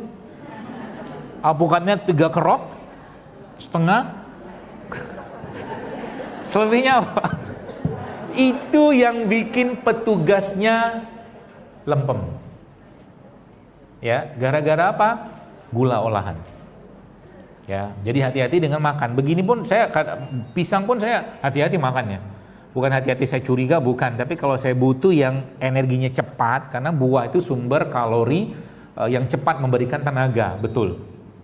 Ya makanya kenapa kita dianjurkan ya makan kurma pun sama Nabi kan kurma ajwa kata khususnya itu kan 7 butir. Karena banyak-banyak kurma juga nggak bagus. Ya, karena sudah tahu 75% isi kurma itu adalah gula. Tak bagusnya. Ya, tapi ada cara lainnya. Nah, cara lainnya itu supaya apa? Gulanya tadi tidak berlebihan dan si petugasnya tidak kelepek-kelepek atau tidak letih gitu, maka tambahkan lemak di situ. Ilmunya, maka makan kurma itu bagusnya pakai apa? Pakai lemak. Berarti digoreng dong kurmanya, udah bahagia banget ya. Bukan. Lemak itu ada macam-macam. Lemak yang sehat, ya, yang jenisnya itu namanya monounsaturated fatty acid MUFA, itu zaitun apa begitu. Tapi ada juga lemak-lemak jenuh yang sehat seperti ini, kelapa. Atau juga lemak-lemak yang sehat dari hewan, namanya butter atau ghee, itu sehat itu. Atau kalau enggak, Anda makan kurma sama mana dia? Ini lemak juga nih. Makan kurmanya sama ini. Jadi kurmanya Anda buang bijinya. Apa? Almond. Fustuk. Ini nih. Supaya gulanya tidak naik. Kita nggak terjadi namanya lonjakan gula setelah makan. Maka semua gula olahan kalau kita makan tanpa ada bantuan buffer berupa serat atau lemak, maka yang terjadi zut, naik gulanya. Dan kalau sudah gula naik, maka seperti kereta kepenuhan. Masinis bilang, kita berhenti dulu. Maksudnya apa? Ngantuk. Itu maksudnya. Paham ya? Jadi hari-hari kita itu sekalian, mulai banyak kita asup lemak-lemak sehat, serat-serat tinggi. Dari mana? Sudah saya jelaskan ya. Ini lemak yang bagus. Kelapa ini. Kelapa ini Masya Allah, lemaknya sehat sekali. Saya sudah berulang-ulang kajian saya pun saya jelaskan. Ya, kelapa. Ada enggak ya?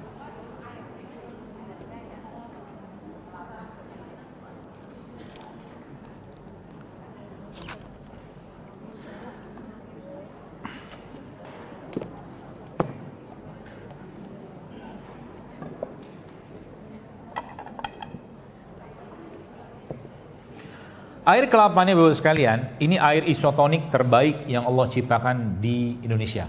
Isotonik. Nanti browsing sendiri, googling sendiri apa itu isotonik. Tonisitasnya sama. Mau dia kelapa tua, mau kelapa muda, isotonik.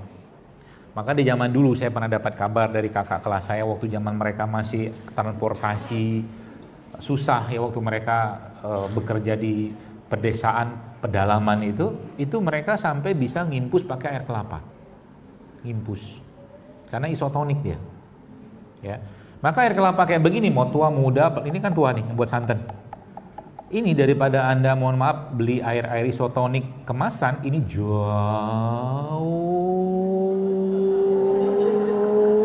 lebih baik.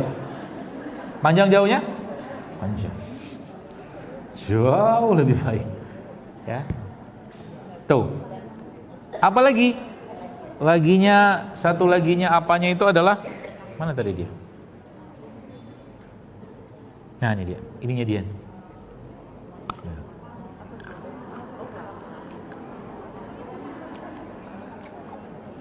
Saya tahu apa yang Anda pikirkan. Cacing kremi kan?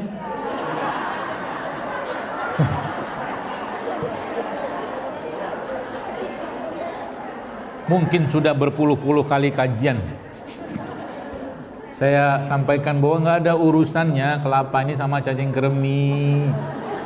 Tolonglah jangan fitnah dia. Udahlah kambing kita fitnah tiap tahun, ya kan? Wah, habis makan kambing tensi naik. Bukan karena kambingnya. Kambing baik-baik saja. Cara kita ngolahnya, garamnya juga sama. Maka saya sarankan kalau garam pun ganti dengan garam. Saya nggak sebut apa jenisnya, pokoknya garam non refinasi, itu aja pesan saya. Mau garam laut boleh, mau garam darat boleh, garam udara boleh. Pokoknya garam non refinasi. Sebab kalau garam biasa, contoh begini. Biar paham istilah refinasi itu ya. Gini. Anggaplah ini air tebu. Air tebu isinya apa? Gula kan? Gula tinggi sekali. Tapi Anda minum air tebu aman-aman aja sebenarnya.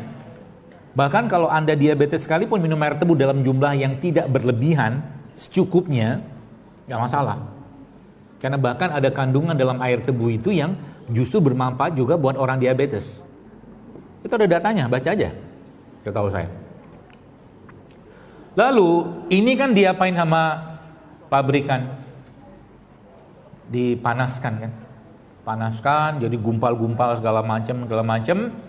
Kemudian dipecahkan lagi, akhirnya jadikan kristal-kristal, diputihkan lagi, dikasih anti caking, anti lengket. Nah itulah biang keroknya. Paham ya? Garam juga sama. Dari garam laut, bersihkan. Karena permintaannya kita yang kinclong, yang tidak lengket. Kan gitu kan? Ini saya belum cerita tentang ikan-ikanan loh ini. Gak usah cerita lah. Pusing saya kalau lihat makanan sekarang itu. Saya jujur termasuk yang tidak mau makan ikan apa tuh? Ikan ternak. Ikan ternak lah apapun namanya. Ya, kalaupun cari ikan-ikan yang saya akan cari ikan yang pakannya jelas, atau kalau enggak dia ikan yang hidupnya liar. Gabus, apalagi baung. Ya, salmon pun itu banyak salmon yang diternak.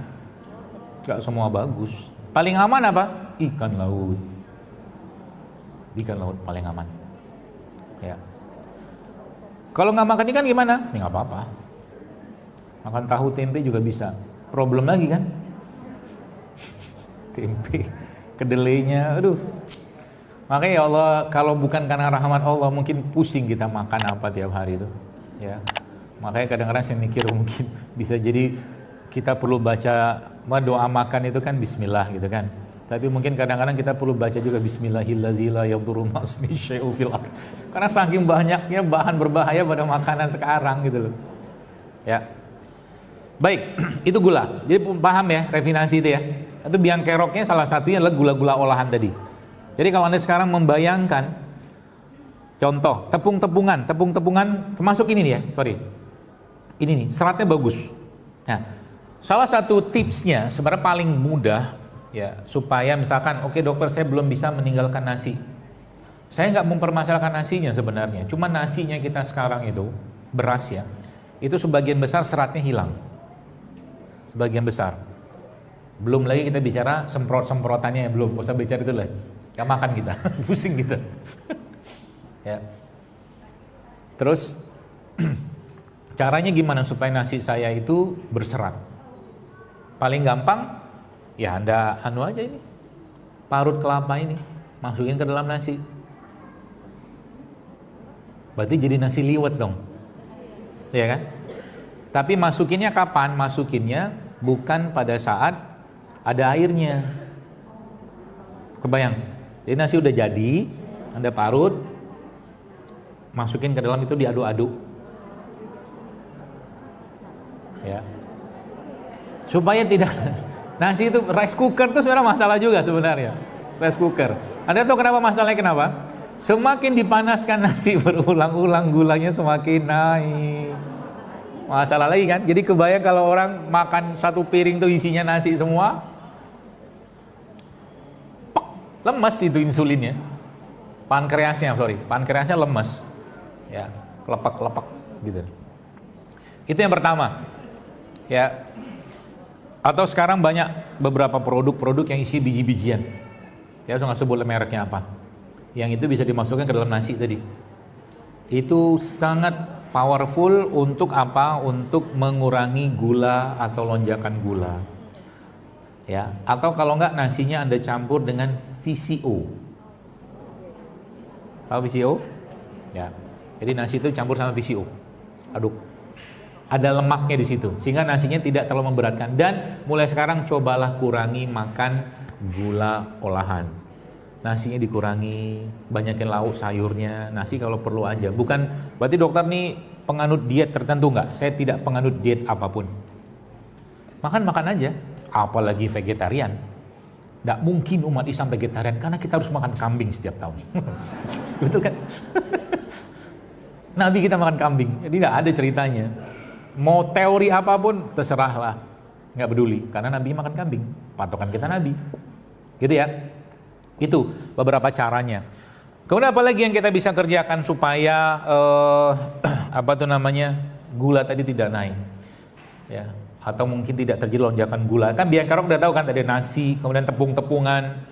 Jadi kalau Anda makan misalkan roti, tepung-tepungan itu contohnya bukan sembarang tepung ya, terigu yang saya maksud. Terigu. Karena banyak tepung ya, tepung gandum ada, tepung jagung ada, tepung apa ada, tepung singkong ada, ya. Tapi intinya kalau tepungnya masih berserat bagus, maka saya dengan tim saya lah gitu kan mencoba membuat suatu roti yang tidak pakai terigu, gandum pun kita tidak pakai. Jadi tepungnya masih berserat. Apa isinya? Ada mokaf, ada sagu aren, ada tepung beras, ada tepung sorghum. Jadi bahannya 4. Kemudian kita pakai ragi sendiri. Jadi roti yang buat lambung aman. Ya, karena kebanyakan masalah lambung itu juga gara-gara tadi si petugasnya kecapean. Gitu ya. Nah, bisa dibuat ya. Jadi kalau Anda sekarang sudah mulai membayangkan roti biasa, isinya apa itu? Gula semua kan? Tepung terigunya udah gula, plus ada gula di situ, plus pakai mentega. Mentega itu sehat nggak? Kalau lemaknya hewan oke. Masalah lemak-lemak sekarang banyak lemak nabati. Jadi margarin ya. Mentega itu kan dari lemak dari kelapa sawit. Beda zaman dulu kalau orang pakai lemaknya dari susu itu sebenarnya bisa Anda pakai. Misalkan Anda punya susu kambing ya. Susu kambing itu Anda olah, Anda panaskan dengan panas yang tidak terlalu panas, nanti lama-lama dia akan keluar di atasnya buih-buihnya itu. Pernah nyobain? Itu bikin keju ya. Bikin keju, bikin butter, bikin ghee, bisa itu sendiri di rumah. Jadi nanti kalau mau di rumah mau ngegrill pakai itu, pakai ghee, pakai butter, itu lebih sehat. Anunya juga sama, tempat masaknya. Ya, tempat masaknya jangan yang kita nanti jadi manusia logam. Saya kadang-kadang kalau lihat orang makanan bikin nasi goreng tuh takut saya makan. Karena itu kan yang ada di atap kita kan, aluminium itu. Seng apa-apa gitu. Kan kalau nasi goreng kan pakai itu wajannya. Semangat sekali dia. Kira-kira ada yang tergores nggak itu? Ada lah. Ini babnya sudah lain lagi. Bab cerita tentang tempat masak. Dok, saya sudah tidak pakai itu. Saya pakai teflon. Sama jeleknya itu. Teflon itu juga sudah kalau Anda baca datanya itu sudah confirm kalau dia tergores, terkupas karsinogenik, dia penyebab atau pemicu kanker teflon. Jadi yang paling aman apa? Gaya ibu kita zaman dulu pakai tanah liat. Paling aman itu. Kalau enggak pakai, nah nih investasi buat ibu-ibu, cuman mahal sih. Iron cast dari besi. Itu bisa bertahan 30 tahun, 50 tahun kalau perawatannya benar. Iron cast. Itu kita nggak usah bahas sekarang. Kita kembali ini aja. Baik, jadi itu gula-gula olahan ya. Jadi caranya gimana? Tadi saya jelaskan. Kasih itu. Kemudian apa lagi yang kita bisa lakukan untuk mengurangi keletihan si petugas ini, si pankreas ini? Perbanyakin puasa. Perbanyakin puasa. Ya. Ibarat kata kereta tidak beroperasi. Ya. Yang jadi masalah sekarang bukan itu saja Bapak sekalian. Yang jadi masalah adalah begini. Gula yang berlebihan dalam tubuh kita itu, kalau kita ada satu buku lama sudah saya baca itu, judulnya Sugar Blue Syndrome apa-apalah gitu, lupa saya. Itu dijelaskan. Dia jelaskan bahwa gula pasir itu memicu lebih dari 60 bahkan 90 jenis penyakit. Gara-gara apa sebenarnya? Gara-gara si resisten tadi itu.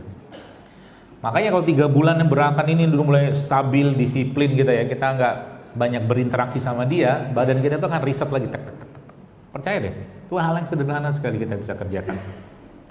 Ya, jadi makan gula itu gula-gula asli semua. Ya, tapi tetap gula is gula. Maksudnya gimana? Dokter, saya nggak, kalau sekarang bikin kopi saya tidak pakai gula pasir, kita pakai gula aren, tetap gula. Tetap Anda harus batasin. Itu poinnya. Ya, lebih bagus Anda minum kopinya nggak usah pakai gula, biar merasakan pahitnya kehidupan. Kalau pakai robusta, kalau pakai arabica, asamnya kehidupan gitu. Gitu ya, puasa. Nah, gula-gula ini Bapak sekalian pada laki-laki ya, kalau dia berlebihan, mohon maaf gitu, sehingga lebih banyak tumpukan lemak dalam tubuhnya, tanpa dia olahraga, tanpa dia puasa, tanpa dia makan sehat segala macam, maka dia bisa mengcomfort, dia bisa mengubah hormon-hormon laki-lakinya menjadi hormon wanita. Berarti jadi lebay, jadi kayak fancy gitu? Enggak juga, cuman qawamah dia berkurang. Qawamah itu kalau bahasa ar-rijalu qawwamuna 'alan nisa kan gitu kan.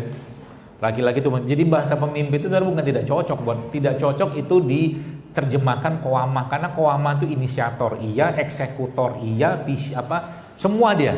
Satu paket komplit seorang pemimpin itu qawamah. Ya. Jadi sekarang ini kan kebaliknya. Perempuannya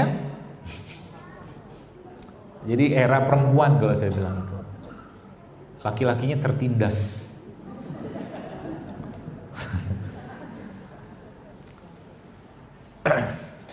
Makanya zaman dulu Mitsubishi kuda, Kijang jantan, deh era laki-laki. Sekarang Alia, Agia,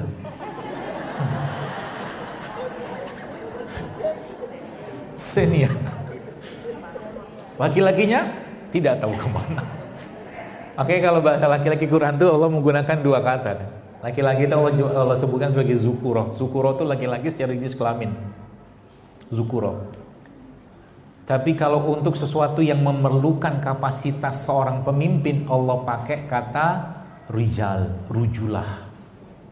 Maka qawam itu kalau pakai bahasa itu kan rijal qawam 'alan nisa.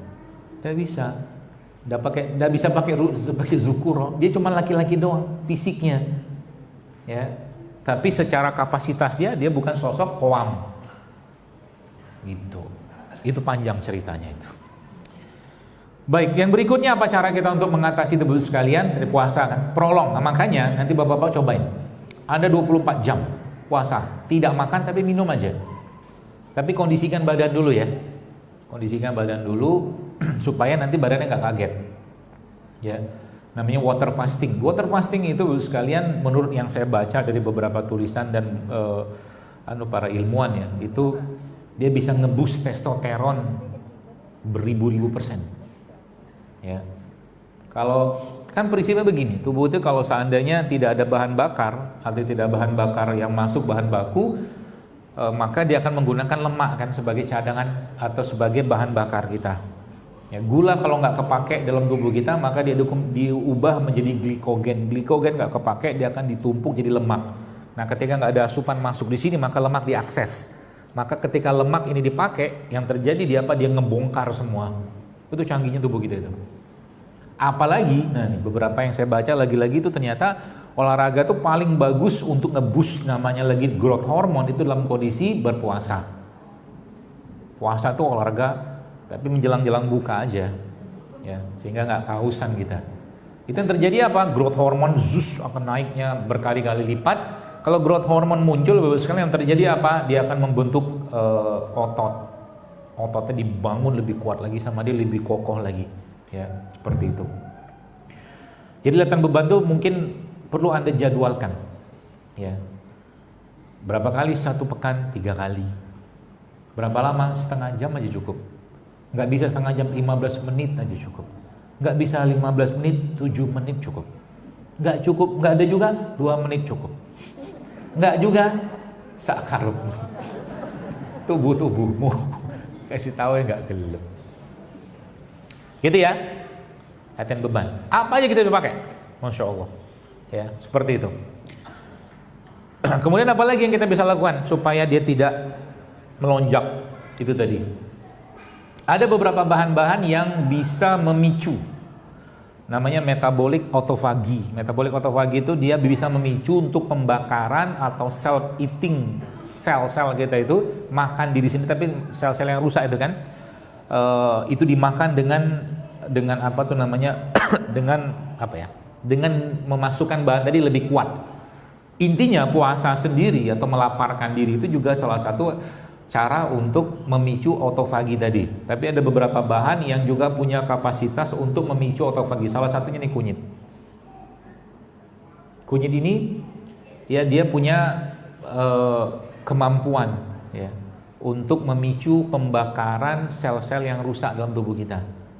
Ya makanya kalau nanti coba kalau mau apa ya bongkar-bongkar lemak kalau bahasa saya.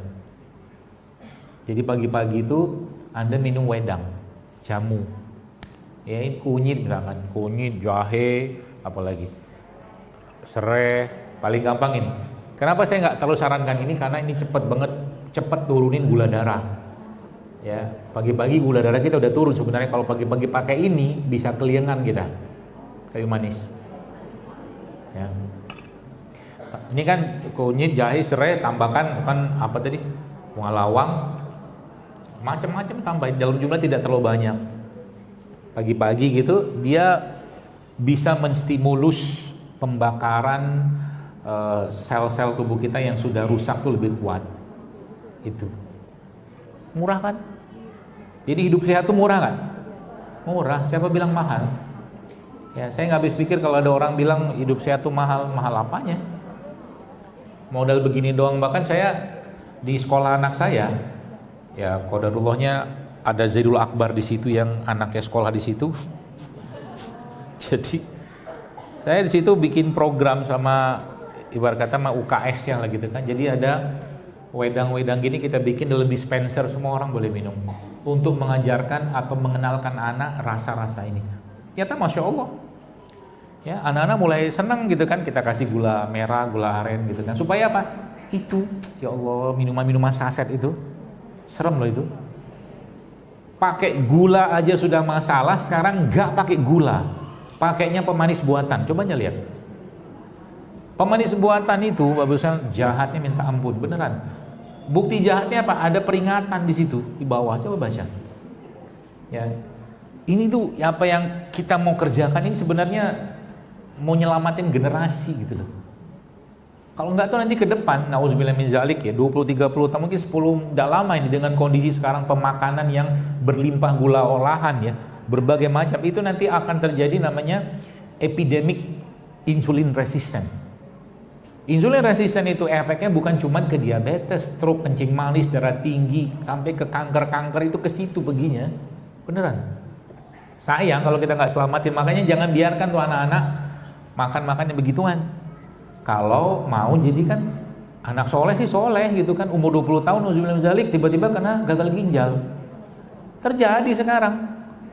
Kenapa kayak saya orang masak begini ya? Nah gitulah. Gitu. Jadi hati-hati dengan makanan. Ya.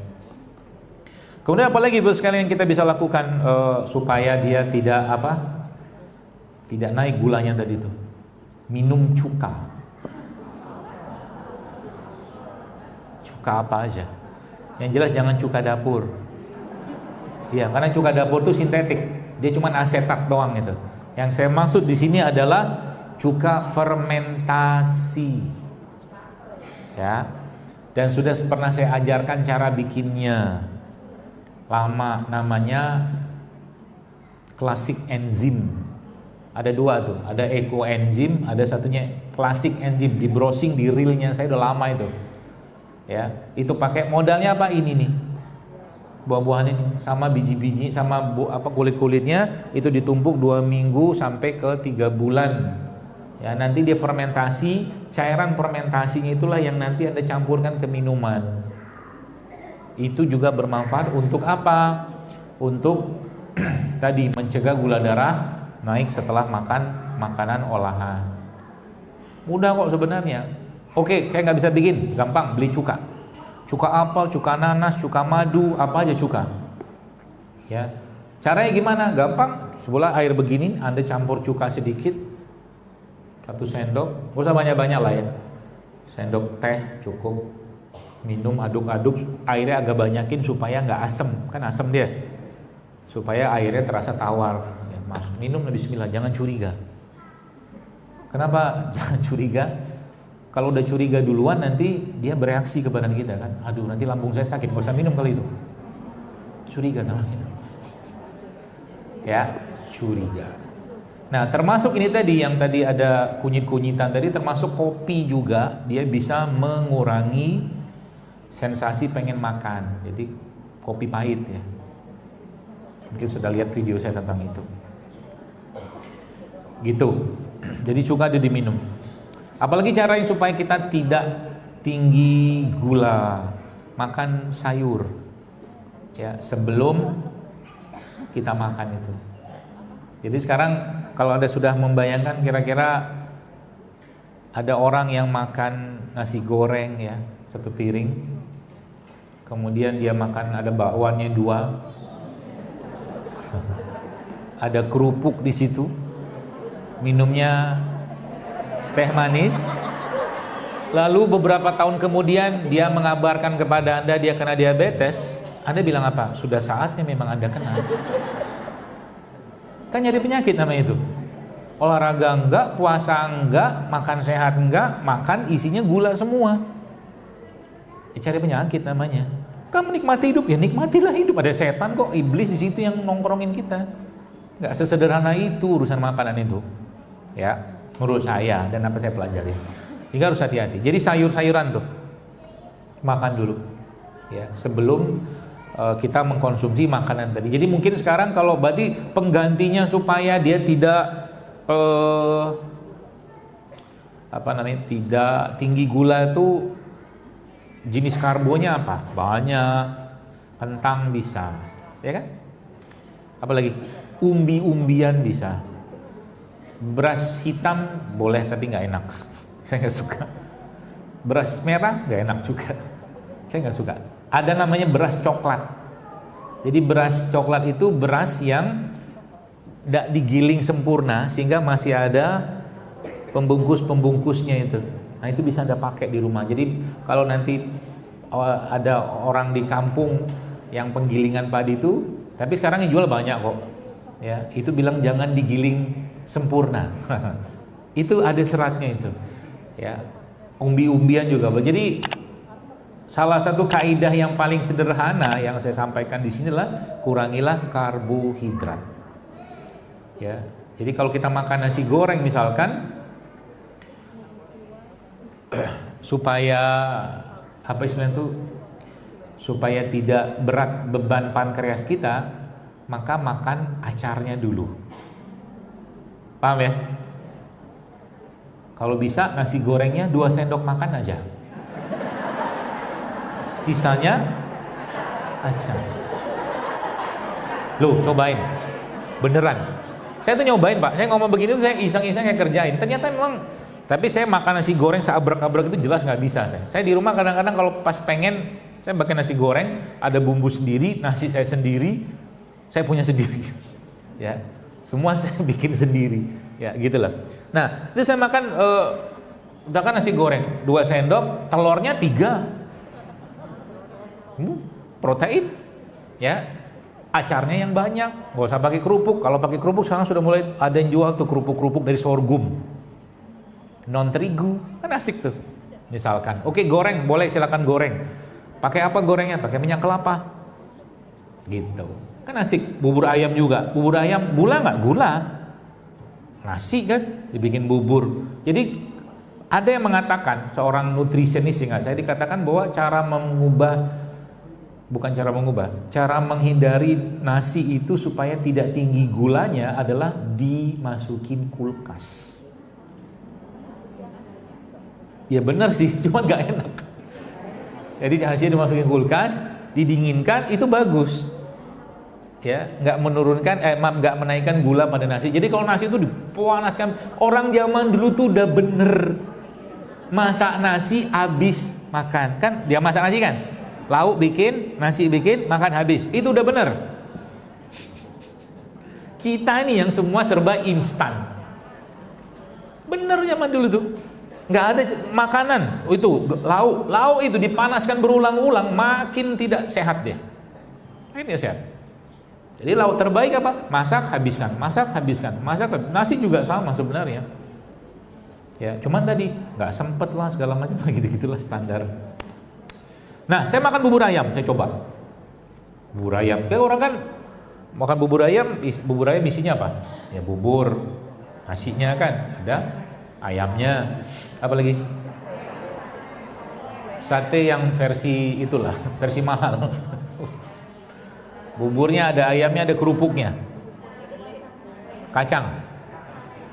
Saya kemarin cobain, wah, oh sama itu, dia ada daun tuh, seledri. Jadi kemarin saya beli bubur ayam, buburnya 1 sendok.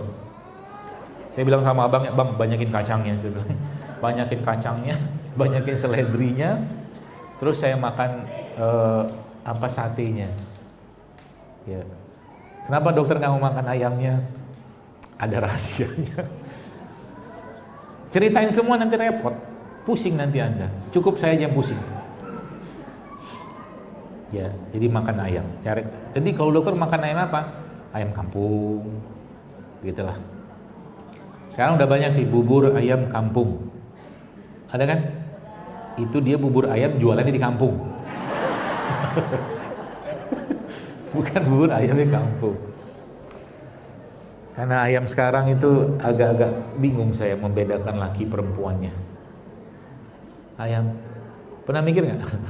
Ayam sekarang itu dipotong-potong itu saya kadang bingung, ini laki atau perempuan, jantan atau betina nih ayam. Gitu. Baik, kita nggak. Jadi saya makan itu. Makan bubur gitu kan, ya, ternyata enak, nggak terlalu berat badan. Intinya kurangi karbohidrat, itu aja intinya. Jadi kalau Anda sekarang mau pankreasnya nggak kelepek-kelepek, kurangi karbohidrat, banyakin puasa, sayur, serat, cuka, apalagi tadi latihan beban. Nah itu poinnya. Ini kan semua serat ini. Ya, itu efeknya, masya Allah, hilang bu, beneran. Saya banyak sekali ketemu orang yang mempraktekkan tiba-tiba, dok terima kasih ya, terima kasih. Resep yang mana saya nggak tahu, saya bilang. Ya, terlalu banyak yang sudah saya sampaikan maksud saya, jadi saya nggak tahu yang mana. Ya, akhirnya masya Allah mereka tiba-tiba kolesterolnya turun, ininya turun segala macam. Apalagi tambah lagi dengan latihan beban, puasa, bla bla bla gitulah. Seperti itu ya. Jadi mudah sebenarnya sekalian ya, apalagi mengandalkan begini-beginian. Ya, akhirnya saya berinisiatif ya. Kalau yang sudah pernah, alhamdulillah, ada kapan-kapan mampir. Namanya Cafe JSR di Jati Asih. Kemarin ada ibu-ibu, ini saya cerita sedikit. Saya suka, jadi ibu-ibu tuh dari Jambi, naik bus 30 seat. Mereka tur M to M, masjid to masjid. Dari Jambi, ibu-ibu ada 78 tahun. Allahu Akbar, saya bilang, saya salut, saya bilang. Jadi mereka tur dari Jambi itu ke Jogja, ke Bandung, ke Solo. Masjid-masjid aja. Nah, pulangnya habis tur terakhir dari masjid di Bandung itu mereka mampir ke kafe. Ya, apa yang dijual di kafe? Ya ini. Nggak ada gula, nggak ada tepung, gitu-gitulah. Saya coba praktekkan. Ya, kapan-kapan boleh mampir. Ya, kemarin ada majelis taklim dari mana Bintaro itu juga satu bus datang ke sana. Pas saya ada, akhirnya kita ngobrol-ngobrol sedikit lah di situ. Ya.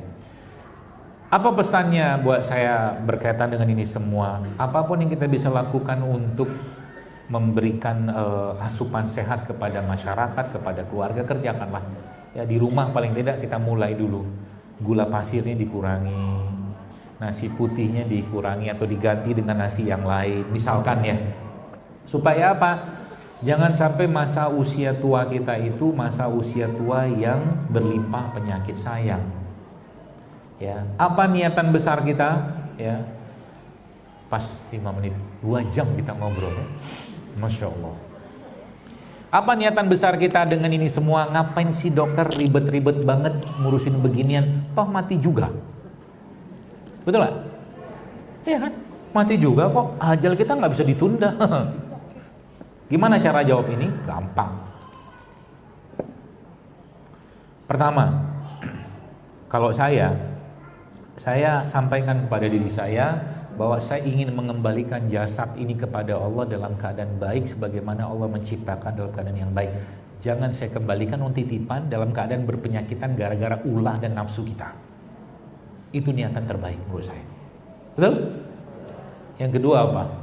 Ibadah-ibadah yang kita kerjakan sampai umur 60 tahun, 70 tahun katakanlah masih kita bisa kerjakan dengan sempurna. Sholat masih berdiri, haji, umroh katakanlah masih berdiri tidak pakai kursi roda. Pahalanya kan juga sempurna. Gara-gara apa? Gara-gara kita berinvestasi. Apakah pakai asuransi? Oh tidak. Asuransinya apa? Sedekah asuransinya. Begini nih asuransinya. Perlindungan Allah asuransinya. Doa gitu lah maksudnya. Sehingga nanti apa? Tiap hari itu setiap hari semakin membaik sehingga nanti kita mati ketemu Allah dalam keadaan yang baik pula. Harapannya kan begitu. Tubuhnya baik, jasadnya baik, tidak menyerahkan kepada pemiliknya dalam keadaan berlimpah penyakit gara-gara ulahnya kita. Sayang kayak begitu. Ngapain? Ya, itu tujuannya. Jadi hidup sehat itu bagi seorang muslim itu bukan apa ya? Sekedar lifestyle, gaya hidup, oh tidak. Itu terlalu receh. Terlalu receh. Ya, maka bagi yang mohon maaf ada penyakit ya, tentunya minta petunjuk pada Allah, mudahkan ya, Allah sembuhkan, sehatkan kembali ya, sehingga nanti bisa harapannya apa? Harapannya misalkan yang sekarang sholatnya duduk, sekarang bisa berdiri. Tidak ada yang sulit buat Allah asal kita mau aja. Ya, seperti itu. Baik, saya kira mungkin itu, mudah-mudahan pesan-pesannya didapatkan semua. Dan semoga yang sakit Allah sehatkan. Dan semoga yang sehat makin sehat. Dan semoga yang sehat tadi semakin membuatnya taat kepada Allah Subhanahu wa taala. Dan yang paling penting kita berdoa memohon kepada Allah agar waktu terakhir kita hidup di dunia ini adalah waktu yang penuh dengan kebaikan rahmat Allah dan kita diwafatkan Allah dalam husnul khotimah. Dan kita dikumpulkan lagi dengan orang-orang soleh ya, para nabi, rasul ya, bapak ibu kita, kakek nenek kita dan orang-orang yang kita di surganya firdausnya Allah tanpa hisab dan tanpa azab insyaallah. Saya kira mungkin cukup ya. Sudah jam 11. Enggak usah ada pertanyaan. Belum tentu juga saya bisa jawab. Tapi tidak apa-apa lah, satu aja. Bapak aja ya.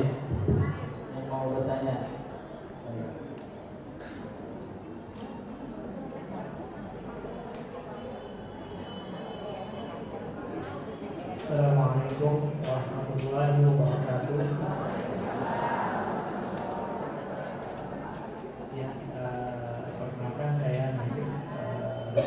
Yang ingin saya tanyakan itu ada dua.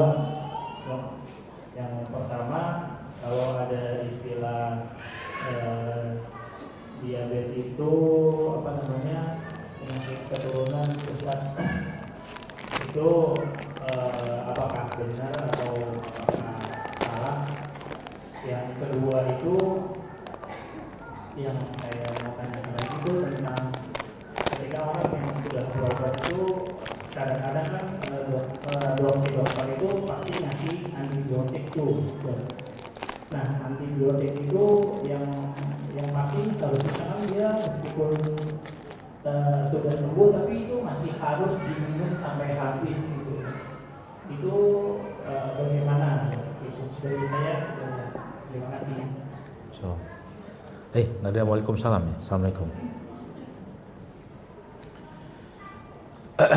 Jadi gini,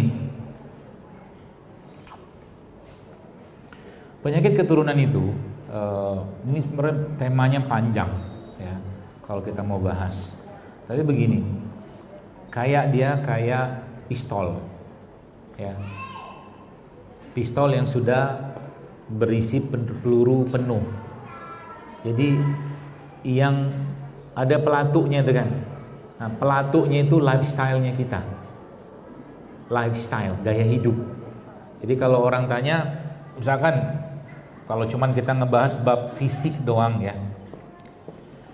Ada dia punya leluhur kakek, nenek atau buyut segala macam kena diabetes, apakah dia juga akan kena diabetes? Belum tentu.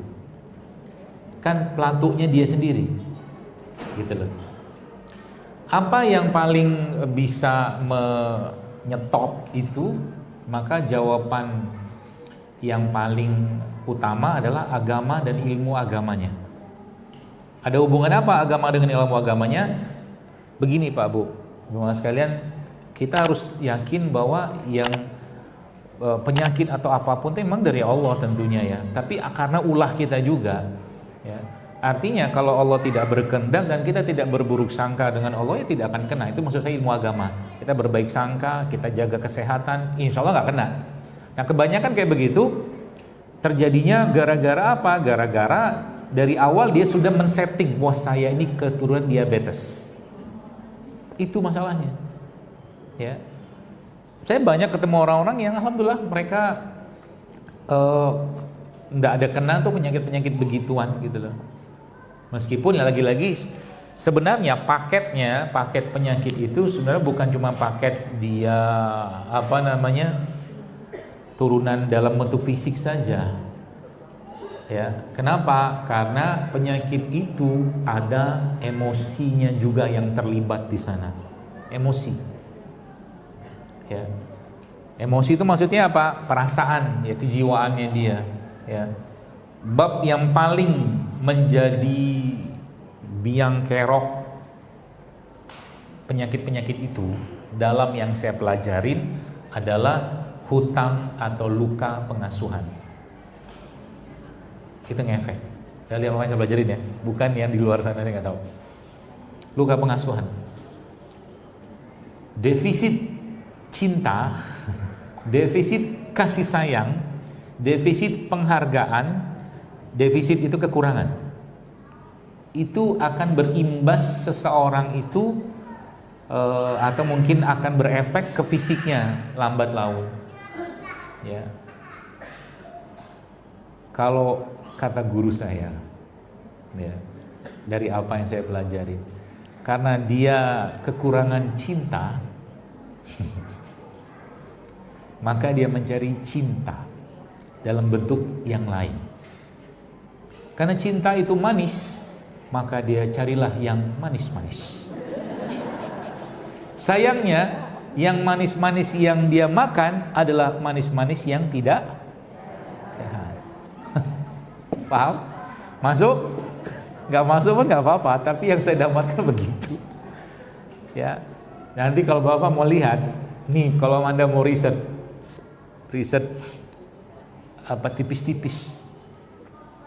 Orang yang maaf satu keluarga kena kanker, kena apa, stroke, kena diabetes, kena apa, autoimun gitu.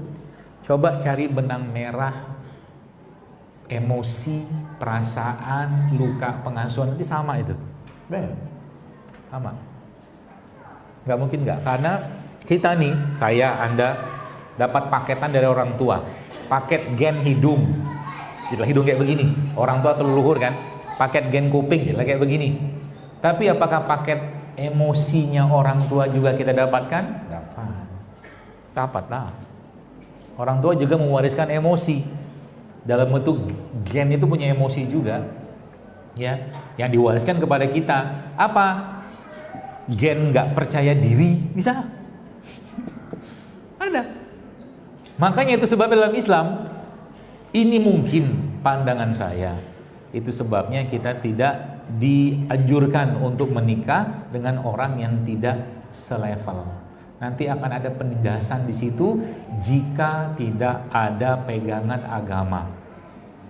Suami yang kedudukannya lebih tinggi, dia akan menindas istrinya. Atau sebaliknya, istri yang kedudukan lebih tinggi, sosial, harta, jabatan, dia akan menindas suaminya. Penindasan itu kalau sudah ada bakat penindasan dari gen bapak ibunya atau keturunannya, maka dia akan tertindas. Sampai sini paham? Mudah-mudahan paham. Ini panjang ceritanya Pak. Yang jelas bahasa singkatnya, triggernya tadi aja. Ya, sesatnya kita tanda kutip dalam urusan makanan tadi kalau babnya diabetes itu tidak lain insulin resisten, tidak lain. Tapi kalau mau sedikit lebih dalam, cari nih pasti ada emosi di situ terlibat, nggak mungkin nggak. Itu saya dapatkan, ya, merasa tertindas, terzolimi, tidak dihargai. Itu babnya atau paketnya itu satu sebenarnya, nggak mungkin nggak. Ya, makanya paling susah jaga hati. Ya, penyakit itu karena memang dasar saya mengatakan ini sebenarnya apa? Dasarnya dari sabda Nabi Shallallahu Alaihi Wasallam. Apa kata Nabi Sallallahu Alaihi Wasallam? Iza sholahat sholaha jasada kulluh, kata Nabi. Kalau hatinya baik, maka baiklah semua. Kalau hatinya rusak, rusaklah semua, kan gitu. Berarti panglimanya, rajanya hati itu, kolbu itu. Dan kalaulah itu diinterpretasikan dan beberapa ulama menyebutkan itu jantung, maka kata kuncinya jantung. Karena jantung itu paling sensitif dengan sesuatu yang sifatnya emosional. Ya. Dan dia berefek ke semua organ. Stres mau ujian, tiba-tiba dia diare, mencret-mencret, ya kan? Begitu perasaan. Makanya dikontrol terus, ya. Itu sebabnya kalau masuk di sini bab ketenangan segala macam, Allah tuh menjelaskan dalam Al-Quran kan ketenangan itu bukan sesuatu yang kita dapatkan, sesuatu yang bukan kita dapatkan, tapi dia diturunkan. Kalau kita baca dalam surat Al-Fat itu huwallazi anzala sakinah. Anzala sakinah itu kan diturunkan. Allah menurunkan ketenangan. Kita butuh ketenangan, mengerjakan apapun harus tenang segala macam dan jangan was-was. Karena penyakit hati itu jauh lebih apa? Jauh lebih kuat efeknya daripada penyakit raga. Kenapa saya mengatakan ini? Atau apa dasar saya mengatakan ini? Baca aja surat An-Nas. Untuk urusan kejahatan eksternal di surat Al-Falaq, Qul a'udzu birabbil falaq min syarri ma khalaq. Aku berlindung kepada Allah dari kejahatan subuh, kan gitu kan, falaq. Kita berlindung kepada Allah cuma nyebut Allah sekali. Ya. Qul a'udzu birabbil falaq min syarri ma khalaq. Min syarri ghasiqin seterusnya ila akhir ayat. Tapi menariknya di surat An-Nas berapa kali kita minta perlindungan kepada Allah? 3. Qul a'udzu birabbin nas, malikin nas, ilahin nas. Untuk urusan waswasil khannas. Itu maksudnya. Jadi penyakit ini tuh justru malah jauh lebih bahaya. Curiga itu bisa berwujud menjadi penyakit fisik sebenarnya. Curiga, dendam, kebencian. Pokoknya yang Nabi sebutkan itu pesan saya baik-baik. Jangan curiga sama orang, jangan benci sama orang, jangan dendam sama orang, jangan hasad luar biasa sama orang, karena itu akan ngefek ke diri kita sendiri. Beneran. Jangan merasa kita hina, nggak boleh, nggak boleh. Ya, karena balik-baliknya ke kita sendiri. Ya, sedih berlebihan pun nggak boleh, nggak boleh. Takut berlebihan nggak boleh, ginjalnya kena nanti. Begitu babnya. Cukup ya di jam 11. Mudah-mudahan bermanfaat. Ini ada nanti panitia bagi. Ini sebenarnya bukan ramuan, ini buatan saya sendiri, buatan saya dan tim saya. Jadi ini sebenarnya isinya apa? Bekatul. Bekatul itu kulit arinya beras. Ya. Jadi ini sebenarnya salah satu, jadi dia serbuk ya, nanti Anda campurkan dengan air panas ya, itu diminum. Kasih madu boleh, nggak kasih madu boleh, sudah dicampurkan sedikit sama gula aren dan beberapa formula yang lain. Fungsinya apa? Menenangkan lambung, pencernaan, semua segala macam. Di mana bisa didapatkan? Nantilah kapan-kapan saya jelaskan. Ini trial dulu. Tapi saya tadi pagi, tadi malam minum 2, enak sih.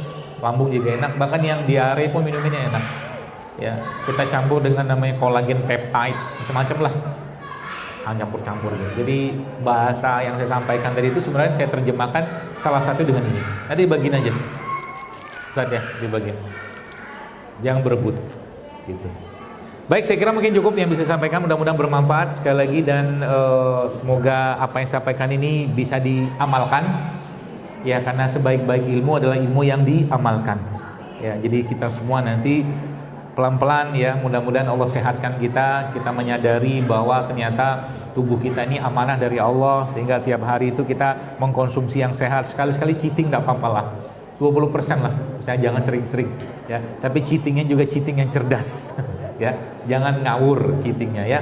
Saya kira mungkin itu segala kebaikan dan kebenaran tentunya dari Allah Subhanahu wa taala, segala kekurangan dan kesalahan dari saya pribadi kita tutup saja dengan doa kafaratul majelis. Subhanakallah wa bihamdika asyhadu an la ilaha illa anta astaghfiruka wa atubu ilaik. Assalamualaikum warahmatullahi wabarakatuh.